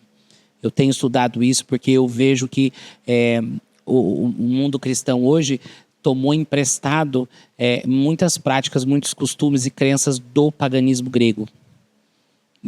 Né? A própria concepção de imortalidade da alma. Isso não existe na Bíblia. Sim. Isso não existe na Bíblia. Agora, é o que mais difundido no meio evangélico. Por quê? O que acontece? Porque a gente faz a leitura do texto bíblico com o nosso pensamento grego. Isso foi uma coisa do Platão. Platão que criou essa ideia de que existem 2 mundos, o sensível que eu consigo tocar, então eu consigo tocar, cheirar, ver essa caneca, ela tá viva, ela existe no mundo sensível. Mas ele fala, tem um mundo inteligível, que é o mundo das ideias, né? Então, se eu destruir essa caneca aqui agora, ela continua existindo aonde? Lá no mundo das ideias. É a tal da metafísica, né? Só que isso é antibíblico. Aí, quando chega na Idade Média... E hoje estão trazendo isso nos filmes também, né? Então, sim. Aí, não, antes da Idade Média até, o Alexandre, o Grande, ele foi aluno de Aristóteles, que foi discípulo de Platão, se apaixonou pela cultura grega, pegou a cultura grega e expandiu por todo o território, misturou o paganismo grego com o paganismo de todo o Oriente ali, criando a cultura helenística. Quando chega na Idade Média, né, os filósofos que você tem na Idade Média são todos católicos. Então você pega o Agostinho de Hipona, o Tomás de Aquino, o que eles vão fazer? Eles vão tentar conciliar o pensamento cristão com o pensamento bíblico com o pensamento helenístico. Eles vão tentar conciliar. Aí entra o pensamento de Platão, que nós temos um corpo e temos uma alma. O corpo morre, a alma continua existindo num mundo paralelo. É ruim. Só que se você estuda sobre a cultura do hebreu, você entende que o hebreu ele enxerga como o indivíduo como de forma holística, completo, não tem separação, integral. Né? Não tem separação. O texto é claro. Tomou o pó da terra, deu formato, soprou o fôlego de vida e passou a ser uma alma vivente. Lá na frente, então nós não temos. A gente é uma alma, somos uma... Lá na frente ele fala, né? 70 almas vieram do Egito. 70 almas, como assim? Esse espírito, alguma coisa assim, foram 70 fantasmagórica. fumacinhas que desceram de Canaã para... Não, foram 70 pessoas Corpos. vivas, né? Da família de José. Isso, então se a gente faz essa analogia estuda a Bíblia com esse pensamento grego, a gente vai extrair aqui muitas inverdades. Se a gente não estuda, eu costumo falar quando eu prego, que eu falei que eu gosto de pregar bastante. Eu costumo falar assim na igreja, no púlpito, eu parei de ler a Bíblia. E é muito sincero isso da minha parte. Eu parei de ler a Bíblia porque eu sinto muito sono quando eu tô lendo a Bíblia. Eu sinto sono quando eu tô lendo a Bíblia. E aí eu tomei a decisão... Qual o seu segredo? Então, eu tomei a decisão de que eu não ia mais ler a Bíblia. Aí a pessoa...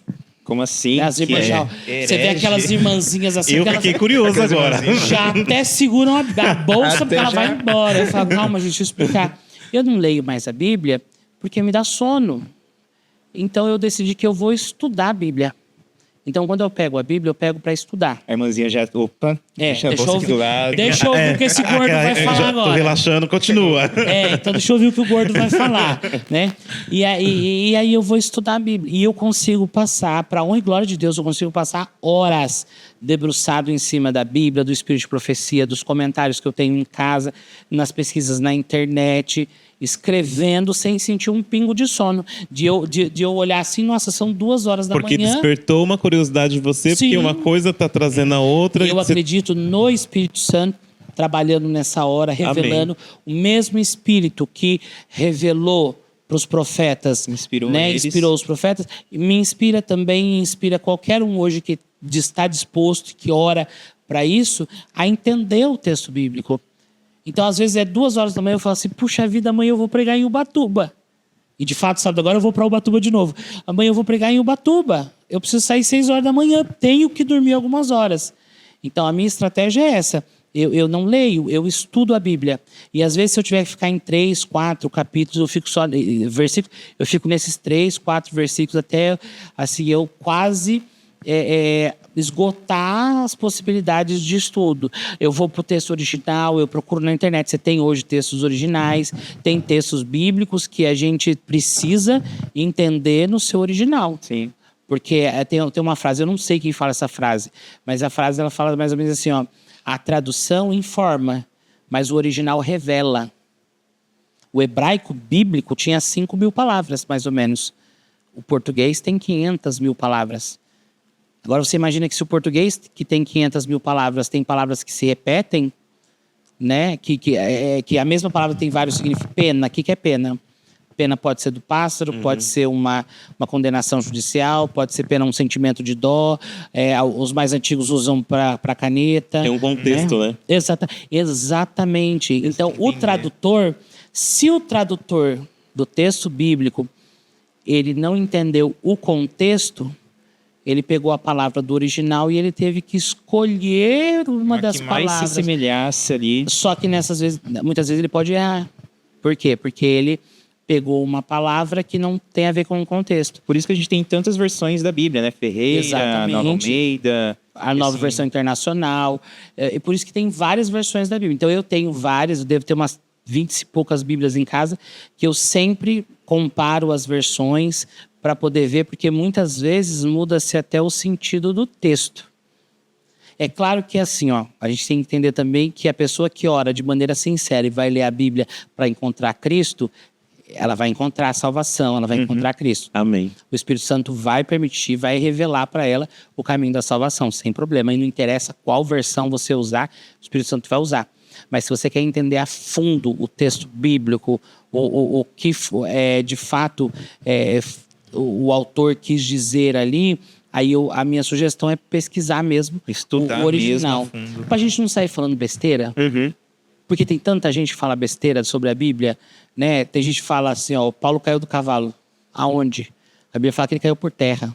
Tem gente que fala que o sumo sacerdote, no dia da expiação, amarrava uma corda Aonde está escrito isso na Bíblia? Paulo não caiu do cavalo? Quem falou? Onde está escrito que ele tem Música cavalo? sobre isso. Mas aonde está escrito? Infância. Aquele vídeo e volta aqui. A Bíblia diz que ele caiu por terra. Se você está em pé, você cai por terra, você não precisa necessariamente estar em cima de alguma coisa. A Bíblia não fala isso. Né? E tem tanta gente falando besteira em púlpito. Eu já cansei e até eu já usei. Sobre aquele texto que é um pouco polêmico, né? Que fala, Jesus fala para o ladrão na cruz, né? Em verdade te digo, hoje estará comigo. Por causa da vírgula, porque a vírgula... Grego não tem vírgula, foi escrito em grego, grego não tem vírgula. Como é que você explica isso? Então você tem que estudar, tem que ir a fundo para você entender por que ele não estava dizendo que o ladrão ia estar naquele dia, né? Por quê? Então você tem que estudar a Bíblia original, para não falar, grego. exatamente, para não falar besteira. Eu acho que isso falta no gente como cristão, né? A gente fica só na leitura bíblica, tipo, eu vou receber conhecimento só lendo. Mas não, Jesus fala que Paulo, quem que elogia os bereanos lá? Elogia eles porque eles buscavam a verdade. A gente tem que passar dessa questão de receber conhecimento para buscar o conhecimento bíblico. Ser um pesquisador, né, Ser um Vitinho? pesquisador. Isso que falta Claro, na gente. a Bíblia fala, examinai as escrituras. Ela não fala assim, faça uma leitura superficial da Bíblia. De fato, você vai encontrar a vida eterna se você estiver disposto e sincero a procurar fazendo uma leitura superficial da Bíblia. Mas ela fala, examinai as escrituras. De buscar, Examinar pesquisar. mesmo, pesquisar as escrituras. Porque julgar externo nela a vida eterna. E aí que a gente entra nesse contexto de leis, porque a gente chega nas leis, lê ali uma leitura superficial, isso aqui não serve mais, tudo, não precisa estudar. Mas você tem que estudar para entender o contexto, para que ela serviu, o princípio que a gente viu que é o amor, e se ela está vigorando para nós hoje em dia ou não. Mas a gente viu que assim, as questões das leis cerimoniais estavam ligadas com o santuário. Sim. Mas a gente só entende isso porque estudou e foi a fundo. Quantas pessoas começam o ano bíblico, vai lá ler Gênesis, metade do Êxodo e já pula lá pra frente porque chega no final do Êxodo, Levítico, do Deuteronômio e é púrpura com tecido de tal cor, com bacia de ouro, com não sei o quê, e as codorninhas e não sei... Tudo ali tem sentido. Se você parar para estudar, tudo ali faz sentido, tudo ali contribui para o nosso crescimento espiritual. A gente não tem que pular. Se está ali, é porque Deus quis deixar isso para a gente hoje como mensagem. Como é que eu vou ler uma carta do meu Criador, que Ele deixou para mim hoje, e eu começo, esses parágrafos aqui eu vou pular. Eu vou lá para os parágrafos que são mais interessantes de ler. Né? Então, toda a Bíblia precisa ser estudada, não pode ser pulada. Exatamente. Nessa questão de salvação, Deus deixou muito claro no santuário. Então, se ele deu tanto detalhe, porque é importante. Eu conversando com uma desbravadora um dia desses, ela perguntou, Vitor, por que tá o nome dessa cidade aqui na Bíblia? Aí eu parei para pensar e falei, não sei, porque ele quis colocar, mas tem um motivo. Ela disse, não, mas se tá na Bíblia, porque tem realmente um motivo. Então você tem que estudar o porquê dessa cidade, por que Maria era de Magdala, o que tinha naquela cidade? Por que o nome dessa cidade foi citada? Então tem um motivo ali, nada tá aqui por acaso. Se o autor, ele quis escrever isso porque tem um motivo. Sim, e tem muita coisa que passa desapercebido, e só a leitura mesmo e a inspiração do Espírito Santo para a gente entender.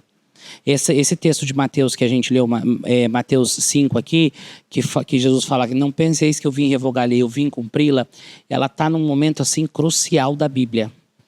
Quando você volta lá no Antigo Testamento, você percebe assim, o povo de Deus, ele é escravo no Egito, Deus liberta o seu povo. O povo passa no meio das águas, no Mar Vermelho, o povo chega no deserto. Moisés sobe no monte, Deus entrega a lei nas mãos dele. Aí você vai para esse contexto aqui. Você vai para esse contexto. A libertação, ela vem por meio de Jesus. Jesus chega, ele passa pelas águas. Ele sai das águas, ele vai para o deserto. Ele sai do deserto, ele sobe no monte.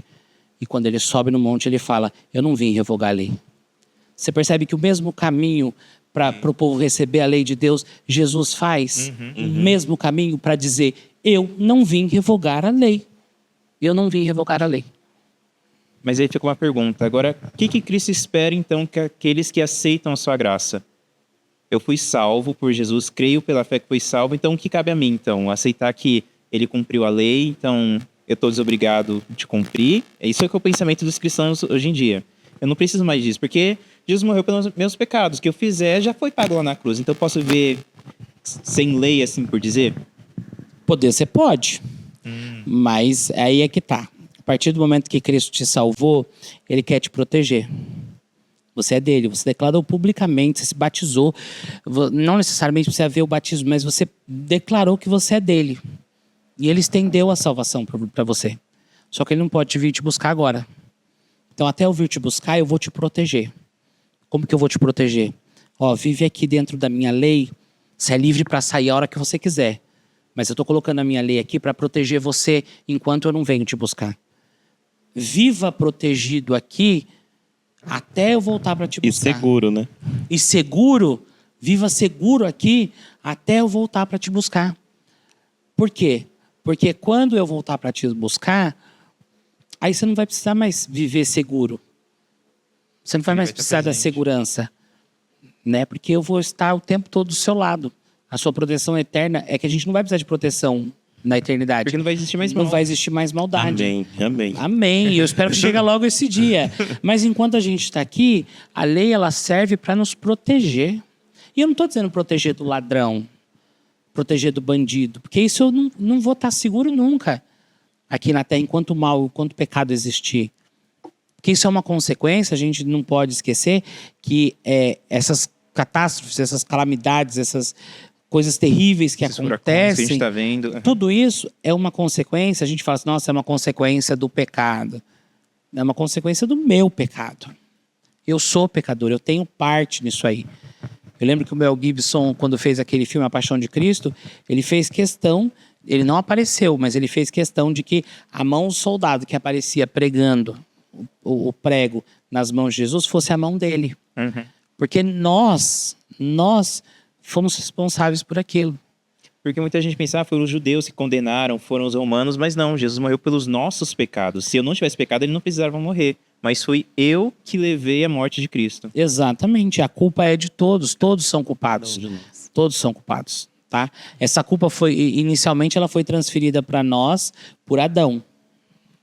A gente recebeu essa culpa por herança de Adão. Mas a partir do momento em que eu decido continuar sendo um pecador, porque essa é uma decisão que a gente tem, a partir do momento que eu decido continuar a ser pecador, essa culpa passa a ser minha também. Existe benefícios práticos pela obediência aos mandamentos? Olha, existem. Por exemplo, se você não matar ninguém, você não vai ser preso por isso. Isso é bom. Se você não adulterar com a mulher de ninguém, não vai correr o risco de um marido chifrudo querer vir tirar satisfação com você e te matar. Mas existem sim muitos. Por exemplo, eu gosto de falar da questão do sábado, né? Eu precisava fazer um trabalho de faculdade e eu sempre funcionei melhor sob pressão. Sempre funcionei melhor sob pressão. Se você falar para mim assim, se o pastor Rodrigo, que pediu para eu vir aqui hoje, me convidasse há um mês, mais ou menos, eu não ia nem me importar. Ontem eu ia pegar as coisas para eu me preparar, porque eu funciono melhor sob pressão. E aí, eu estava assim, numa semana terrível, cansaço extremo. Eu tinha prazo para entregar, era segunda-feira que eu tinha que mandar e não podia perder o prazo de jeito nenhum. E eu deixei a última semana para fazer, e estou fazendo o trabalho e não saía da primeira página. E era trabalho de faculdade. Você não pode fazer qualquer coisa, você não pode dar um Ctrl+C, Ctrl+V e mandar para o professor o trabalho. E eu não tinha inspiração, eu sabia onde eu queria chegar, mas eu não sabia o caminho para chegar lá. E chegou na sexta-feira, e eu não trabalhava na sexta-feira, e eu passei a sexta-feira na frente do computador, e tudo me distraía, era desesperador, e eu falei, eu não vou entregar esse trabalho. Ou então eu vou transgredir o sábado, e vou acordar amanhã, mais descansado, e vou fazer no sábado. Eu falei, não, eu vou guardar o sábado, eu vou descansar. Chegou a hora perto do pôr do sol, encerrei. Falei assim, Senhor, me abençoe, eu tenho meus compromissos na igreja, eu vou guardar o teu sábado, amanhã, a hora que der o pôr do sol, antes de dar o pôr do sol, eu já vou ligar o computador. Mas a hora que der o pôr do sol, eu vou ter que virar à noite fazendo esse trabalho. E esqueci do trabalho. Passei um sábado tranquilo, amigo, família, igreja. Chegou no sábado à noite, família, amigos. E esqueceu do trabalho. Chegou domingo de manhã, família, amigos. Deu hora do almoço, a gente almoça à tarde. Dá para as 3 horas da tarde do domingo. Deu estalo. Trabalho! Nossa, trabalho. Sentei na frente do computador. 2 horas eu tinha feito o trabalho inteirinho. Estava com a mente completamente descansada. Descansou sábado, curtiu a família. Pronto. Exatamente. Energia recuperada. Recuperei as energias, deu aquela esparecida na cabeça, sabe? Eu gosto de falar do caso que aconteceu comigo na faculdade também. Eu tinha aula sexta-feira à noite e sábado, e eu não frequentava as aulas de sexta e sábado, né? E eu sempre pedia para ser desmatriculado. Eu buscava os professores, né, da sexta e do sábado, e eu pedia, olha, eu sou adventista, eu guardo o sábado por convicção, e eu gostaria de saber se há a possibilidade de eu fazer alguma outra coisa, né, um trabalho, fazer prova em outro dia. E teve muito professor, eu tive uma professora que falou assim para mim assim, pede dispensa pro seu pastor. É. Eu falei, não, professor. Normalmente é essa a conversa, né? Sempre Eu assim. falei, não, Seu professor. pastor vai entender. É. Falei, não é entre eu e meu pastor, é entre eu e meu Deus. Ela falou pra mim assim, ele não é bonzinho? Ela falou, ele vai deixar. Eu falei, obrigado, professor, eu vou me desmatricular da sua matéria, tá bom? Ela falou, tá bom, porque senão você vai repetir por falta. E sempre foi assim, eu procurava alguns professores, deixava, outros não deixavam. Mas a gente tem que fazer a nossa parte também. Então eu Sim. estudava, levava a sério. E eu lembro que a gente tinha uma aula de psicologia, que era no sábado, e eu não podia frequentar a aula de psicologia. E passou ali umas 3 semanas que começaram as aulas, eu não fui nenhum sábado, também não procurei a professora. Nem sabia quem era a professora. Aí eu tô na sala, no comecinho da aula do dia da semana à noite, entrou a professora. Gente, boa noite. Antes do professor de vocês começar a aula, eu pedi licença um pouquinho. Meu nome é fulana, eu nem lembro o nome dela. Meu nome é fulana, eu sou professora de psicologia que dá aula no sábado para vocês. Eu vim aqui para dizer que a minha aula ela é presencial. Tinha muito adolescente, não, jovem recém-formado da escola, e eu já era um pouquinho mais velho, né? E que faltava nas aulas de sábado. Faltava mesmo. Eu não ia porque eu não ia, mas eles faltavam. Ela falou, brava assim, falou assim, então eu vim aqui para dizer para vocês que você pode faltar 5 dias, já tem aluno com 3 faltas, a minha matéria ela é presencial, ela é reprova, e reprova por falta, e não tem negócio, não tem conversa, não vou cancelar as faltas que eu já lancei, e é isso aí. Tô sentado no fundo da sala, ouvi aquilo e falei, gente, essa daí já era, não vai dar. Não tem Não escapatória. vou nem tentar, né? Não, eu falei, já vou, pensei, vou ficar não quieto vou aqui. tentar, eu vou pedir pra ela me desmatricular. Esperei ela sair, porque eu falei, essa vergonha eu não quero passar na frente de todo mundo. A hora que ela saiu, eu corri atrás. Falei, professora, licença. Nossa, super humilde, super sem graça. Professora, eu queria pedir pra senhora me desmatricular da sua aula de sábado. Por quê? Eu falei assim, não, professora, eu sou adventista do 7º dia e eu não venho ao sábado. Você é o Pedro? Oxe, Eu deve falei ter pelo nome. assim, eu sou. Aquele, né? Aquele Tá com momento, medo de responder, Né? né? Eu falei assim, eu Nem falaram sou. de mim. Pronto, virei chacota agora nos grupos dos professores, que é o adventista, o crente que não veio no... Eu falei pra ela assim, eu sou o Pedro. Ela falou assim, fica tranquilo, Pedro. Ela mudou a expressão, o tom, que ela tava brigando na sala. Ela falou assim, fica tranquilo. Eu conversei com os outros professores, você leva a sério, você é organizado, você tira boas notas, você é comprometido. E eu sei que você não vem por conta do sábado. Eu falei, isso. Aí ela falou assim, faça o seguinte, procura um grupo da sala, entra no grupo, faça os trabalhos que eles tiverem que fazer, você faz durante a semana com eles. Eles apresentam para mim os trabalhos sempre no sábado. Se tiver alguma prova, eu marco um outro dia para você fazer a prova. Amém. E você não precisa frequentar as minhas aulas no sábado. Amém. bem. Amém. Vai vendo como são as coisas, né? Então, eu pude guardar o meu sábado, eu pude guardar a lei de Deus. Eu digo, eu pude guardar o meu sábado, porque o sábado foi feito por causa do homem. Não, O sábado é pra mim. Nosso benefício. né? E o interessante também é que você pôde testemunhar sua fé para todos os professores e até mesmo para os seus colegas de sala de aula. Porque os meus colegas sabiam que eu não ia às aulas, não frequentava as aulas no sábado, por convicção religiosa. Então, a gente testemunha. Sim. Né? A gente testemunha. Então, eu tinha muito colega que saía no meio da aula, né, antes do intervalo um pouquinho, ou depois do intervalo demoravam para voltar, porque atravessava, imagina, curso de história, né, a maioria do pessoal do curso de história geralmente é um povo bem alternativo. O pessoal atravessava a praça para fazer uso das ervas deles lá. Então, assim, eles sabiam que eu era uma pessoa legal, uma pessoa agradável, né, que estava sempre envolvido, tirava boas notas, ajudava as pessoas ali, mas que eu não me envolvia naquilo. Não era meu. Até porque era uma questão de saúde, né? Você não consumir aquilo lá. Então, a gente consegue... A guarda da lei de Deus, ela permite que a gente testemunhe a respeito do amor dele para as pessoas. Sim. Esse era o propósito. A gente falou aqui isso hoje. Esse era o propósito de Deus para o Israel histórico, que hoje está no Israel espiritual, que somos nós, igreja, mulher, não instituição adventista. O povo. O povo de Deus, o remanescente.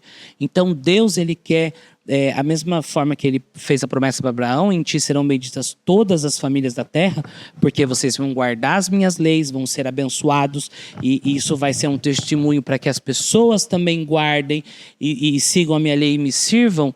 Hoje a gente tem essa oportunidade de guardar a lei de Deus e sermos testemunhas do amor de Deus. Amém. A gente tem essa dificuldade. Eu falo isso muito para jovem, adolescente da igreja. Eu tenho uns amigos que são adolescentes, eu falo sempre isso para eles, né? Eu tinha uma chefe que falava assim, ó, não basta a mulher de César ser séria, ela tem que parecer séria.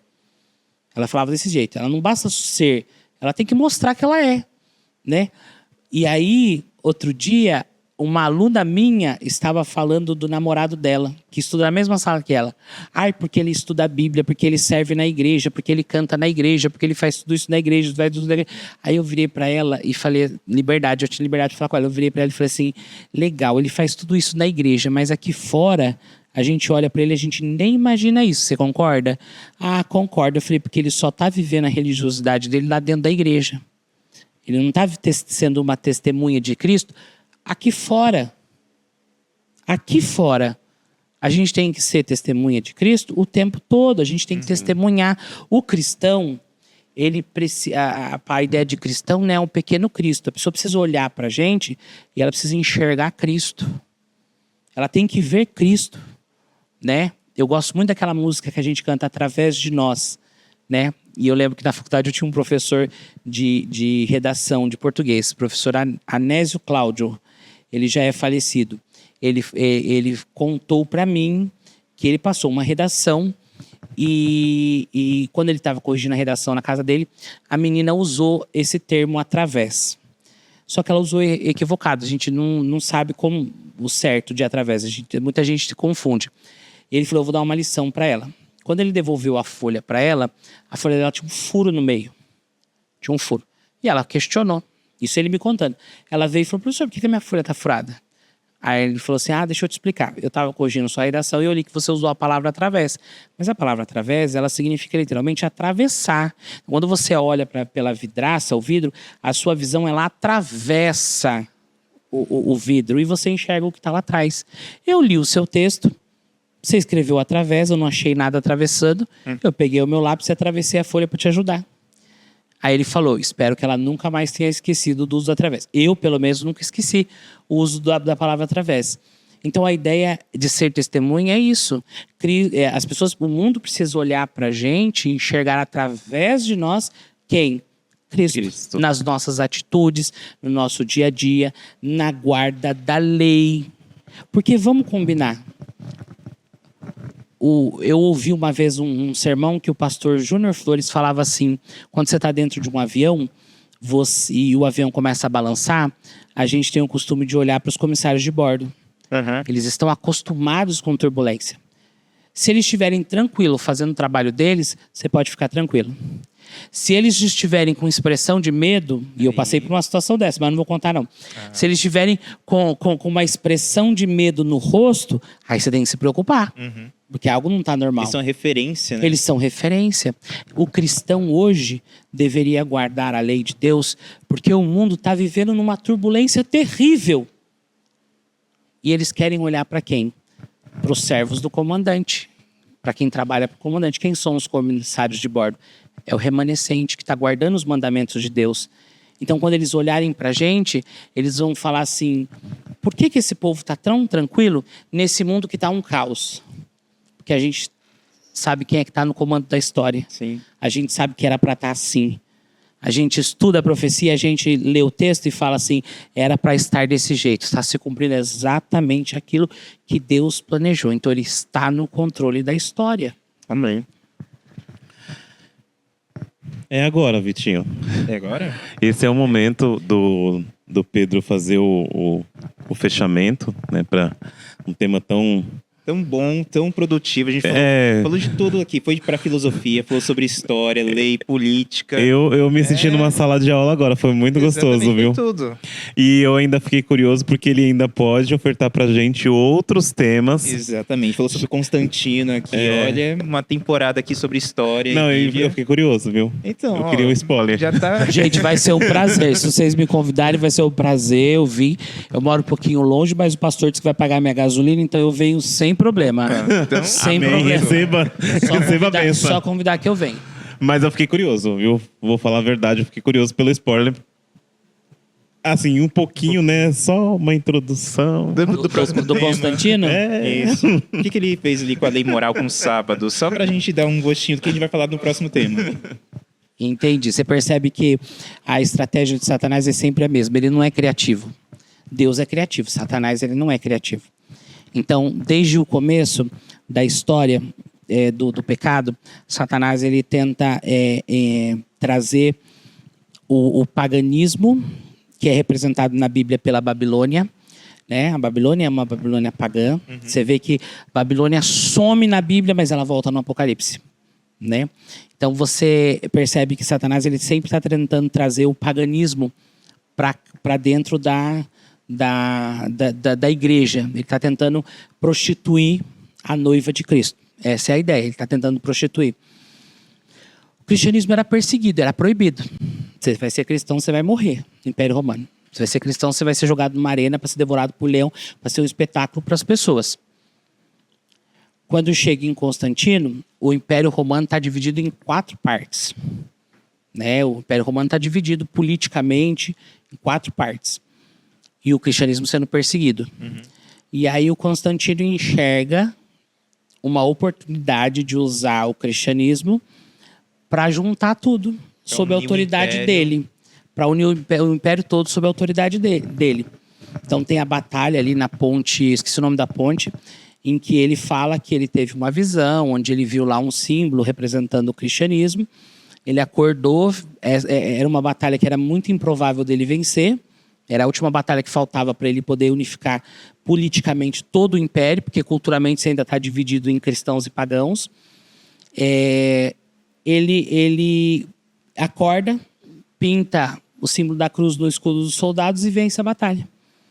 Então ele diz que aquela visão da cruz que foi que fez ele... Com esse símbolo você vencerá. Com esse símbolo vencerás. E aí ele começa a usar... O Constantino nunca se declarou como cristão. Mas ele começa a usar meios de unificar cristianismo com o paganismo. Lembra que eu falei da ideia de templo? Sim. Você não vê na Bíblia...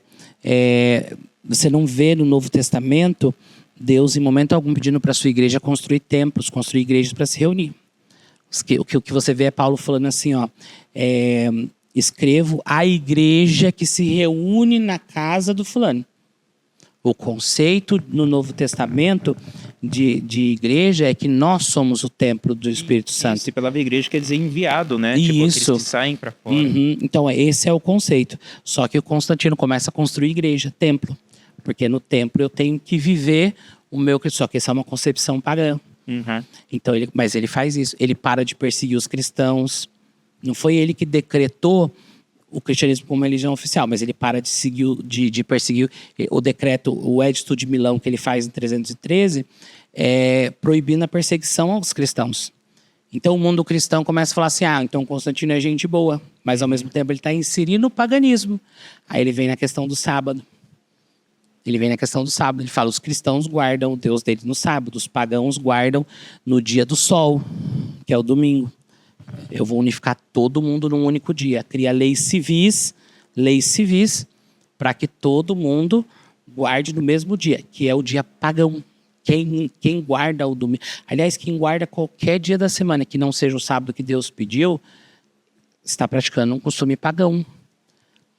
E aí, com isso, o que acontece? Os cristãos falam assim, puxa, até ontem a gente era mandado para morrer.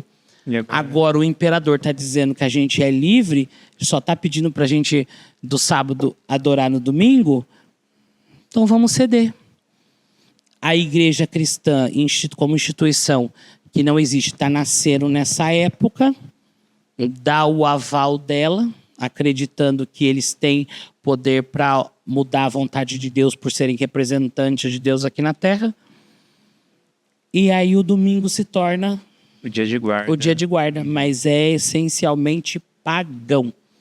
Essencialmente pagão. Ele tá atrelado a tudo que é paganismo. Você não pode dizer assim, eu sou criacionista e guardo domingo. Não pode. Porque a criação tem relação com o sábado. Você não pode, senão é uma incoerência da sua parte dizer que o Senhor, Deus é criador e ele é Senhor do sábado, mas você guarda o domingo. Mas ele não fez uma nova criação com isso? Aonde que está escrito que ele fez uma nova criação? Exatamente. A Bíblia só diz que ele ressuscitou nesse dia.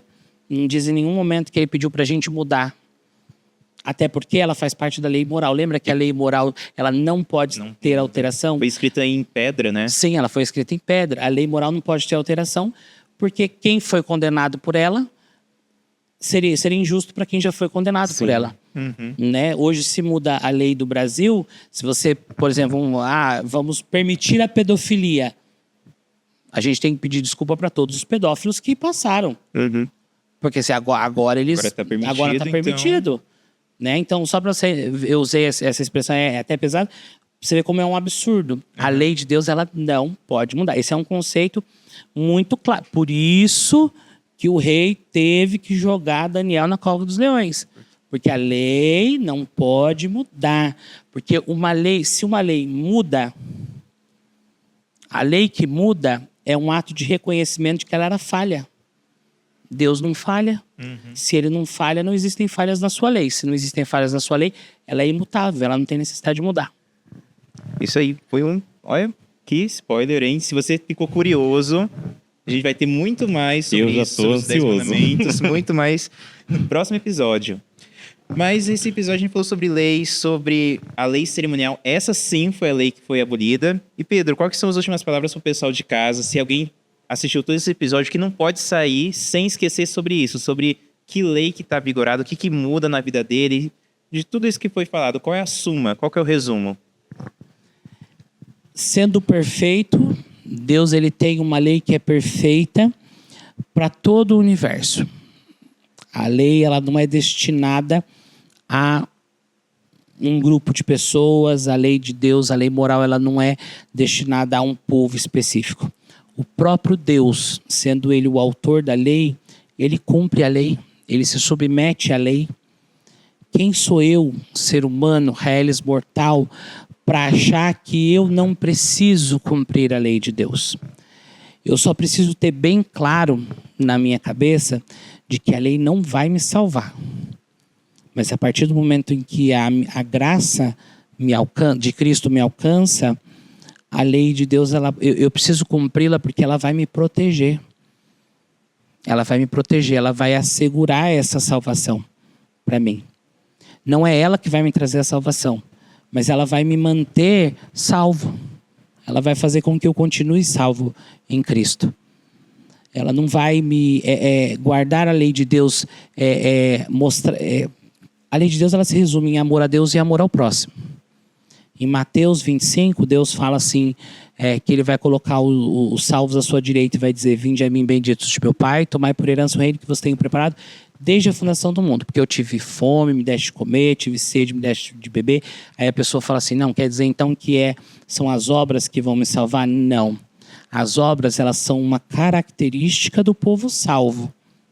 E qual é essa característica que o povo salvo está mostrando?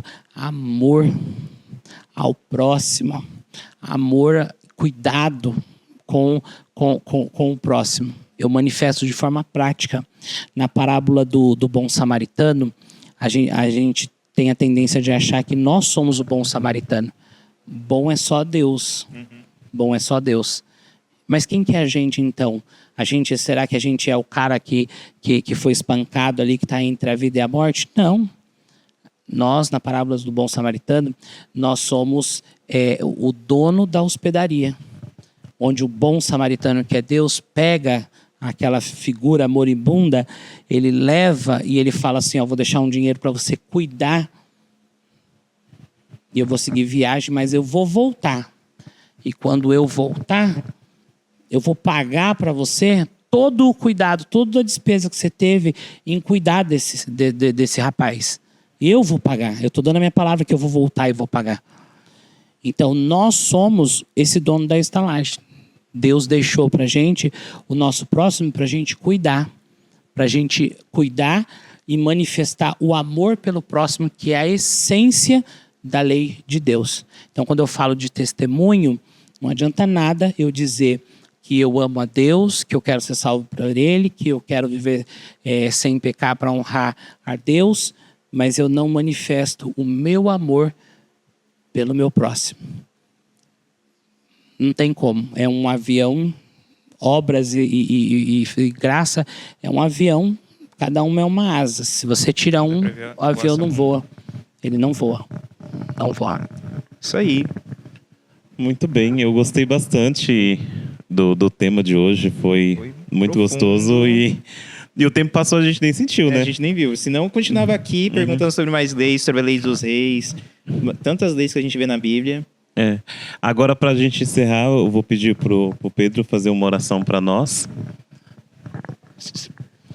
Muito obrigado, querido Deus, porque o Senhor deixou escrito para nós o caminho da salvação, que é chegarmos até Cristo.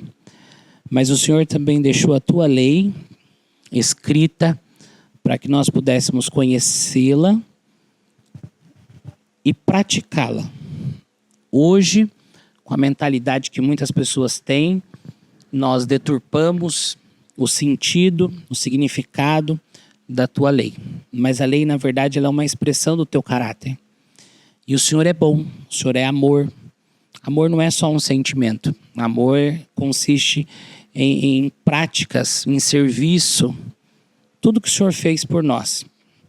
Desde nos criar, até enviar o seu Filho para morrer na cruz no nosso lugar, incluindo também o ministério que Jesus exerce hoje no céu, que é em nosso favor, e um dia Ele vai colocar fim ao pecado e ao sofrimento, para que nós possamos viver eternamente protegidos pela tua lei de amor. Amém.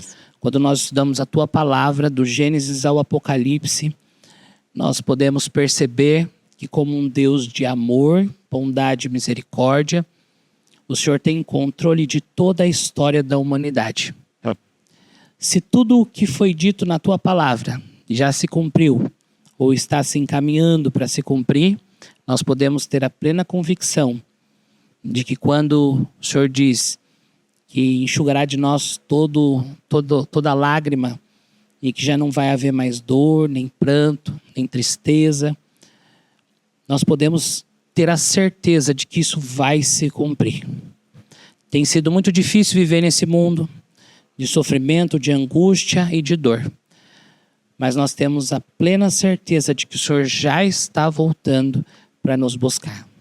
Coloque, Senhor, no nosso coração o desejo de termos iniciativas como deste podcast, para espalharmos essa mensagem de salvação, para que as pessoas possam conhecer a tua vontade e possam ser salvas também naquele dia, Senhor. Amém. Nos capacite cada vez mais, coloque o teu Santo Espírito no coração de quem está nos ouvindo e nos assistindo nesse momento, que eles possam entender, aceitar e colocar em prática tudo o que o Senhor deseja para nós.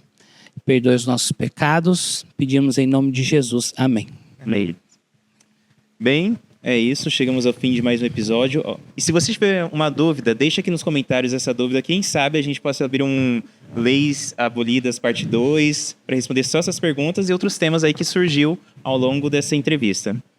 Pedro, eu quero agradecer a disponibilidade por ter vindo de tão longe. Ele veio de São José, veio de longe para dar essa aula aqui maravilhosa, que depois eu vou reassistir esse episódio como espectador, igual vocês, para que eu possa estar fazendo minhas anotações que não deu para fazer aqui. Até fiz algumas, mas não deu. Ou eu prestava atenção aqui, Mas enfim, eu acredito que você também vai querer rever esse episódio. Você pode estar revendo, você pode também estar compartilhando com seus amigos, mandando no grupo da família. Manda no grupo da família que todo mundo compartilha lá. E também temos os cortes no Instagram. Se você não quer mandar toda a entrevista, entra no nosso Instagram lá para o ZiaCast, que vai estar lá só a partezinha certinha para você compartilhar. Exatamente. E aí, na nossa próxima semana, já falamos do tema, lei moral. Você já fica de olho aí. Todas as quintas-feiras, às 18 horas, nós lançamos um episódio novo. Então, já assista, compartilha e vamos que vamos. Uma boa noite para vocês e até a próxima. Até.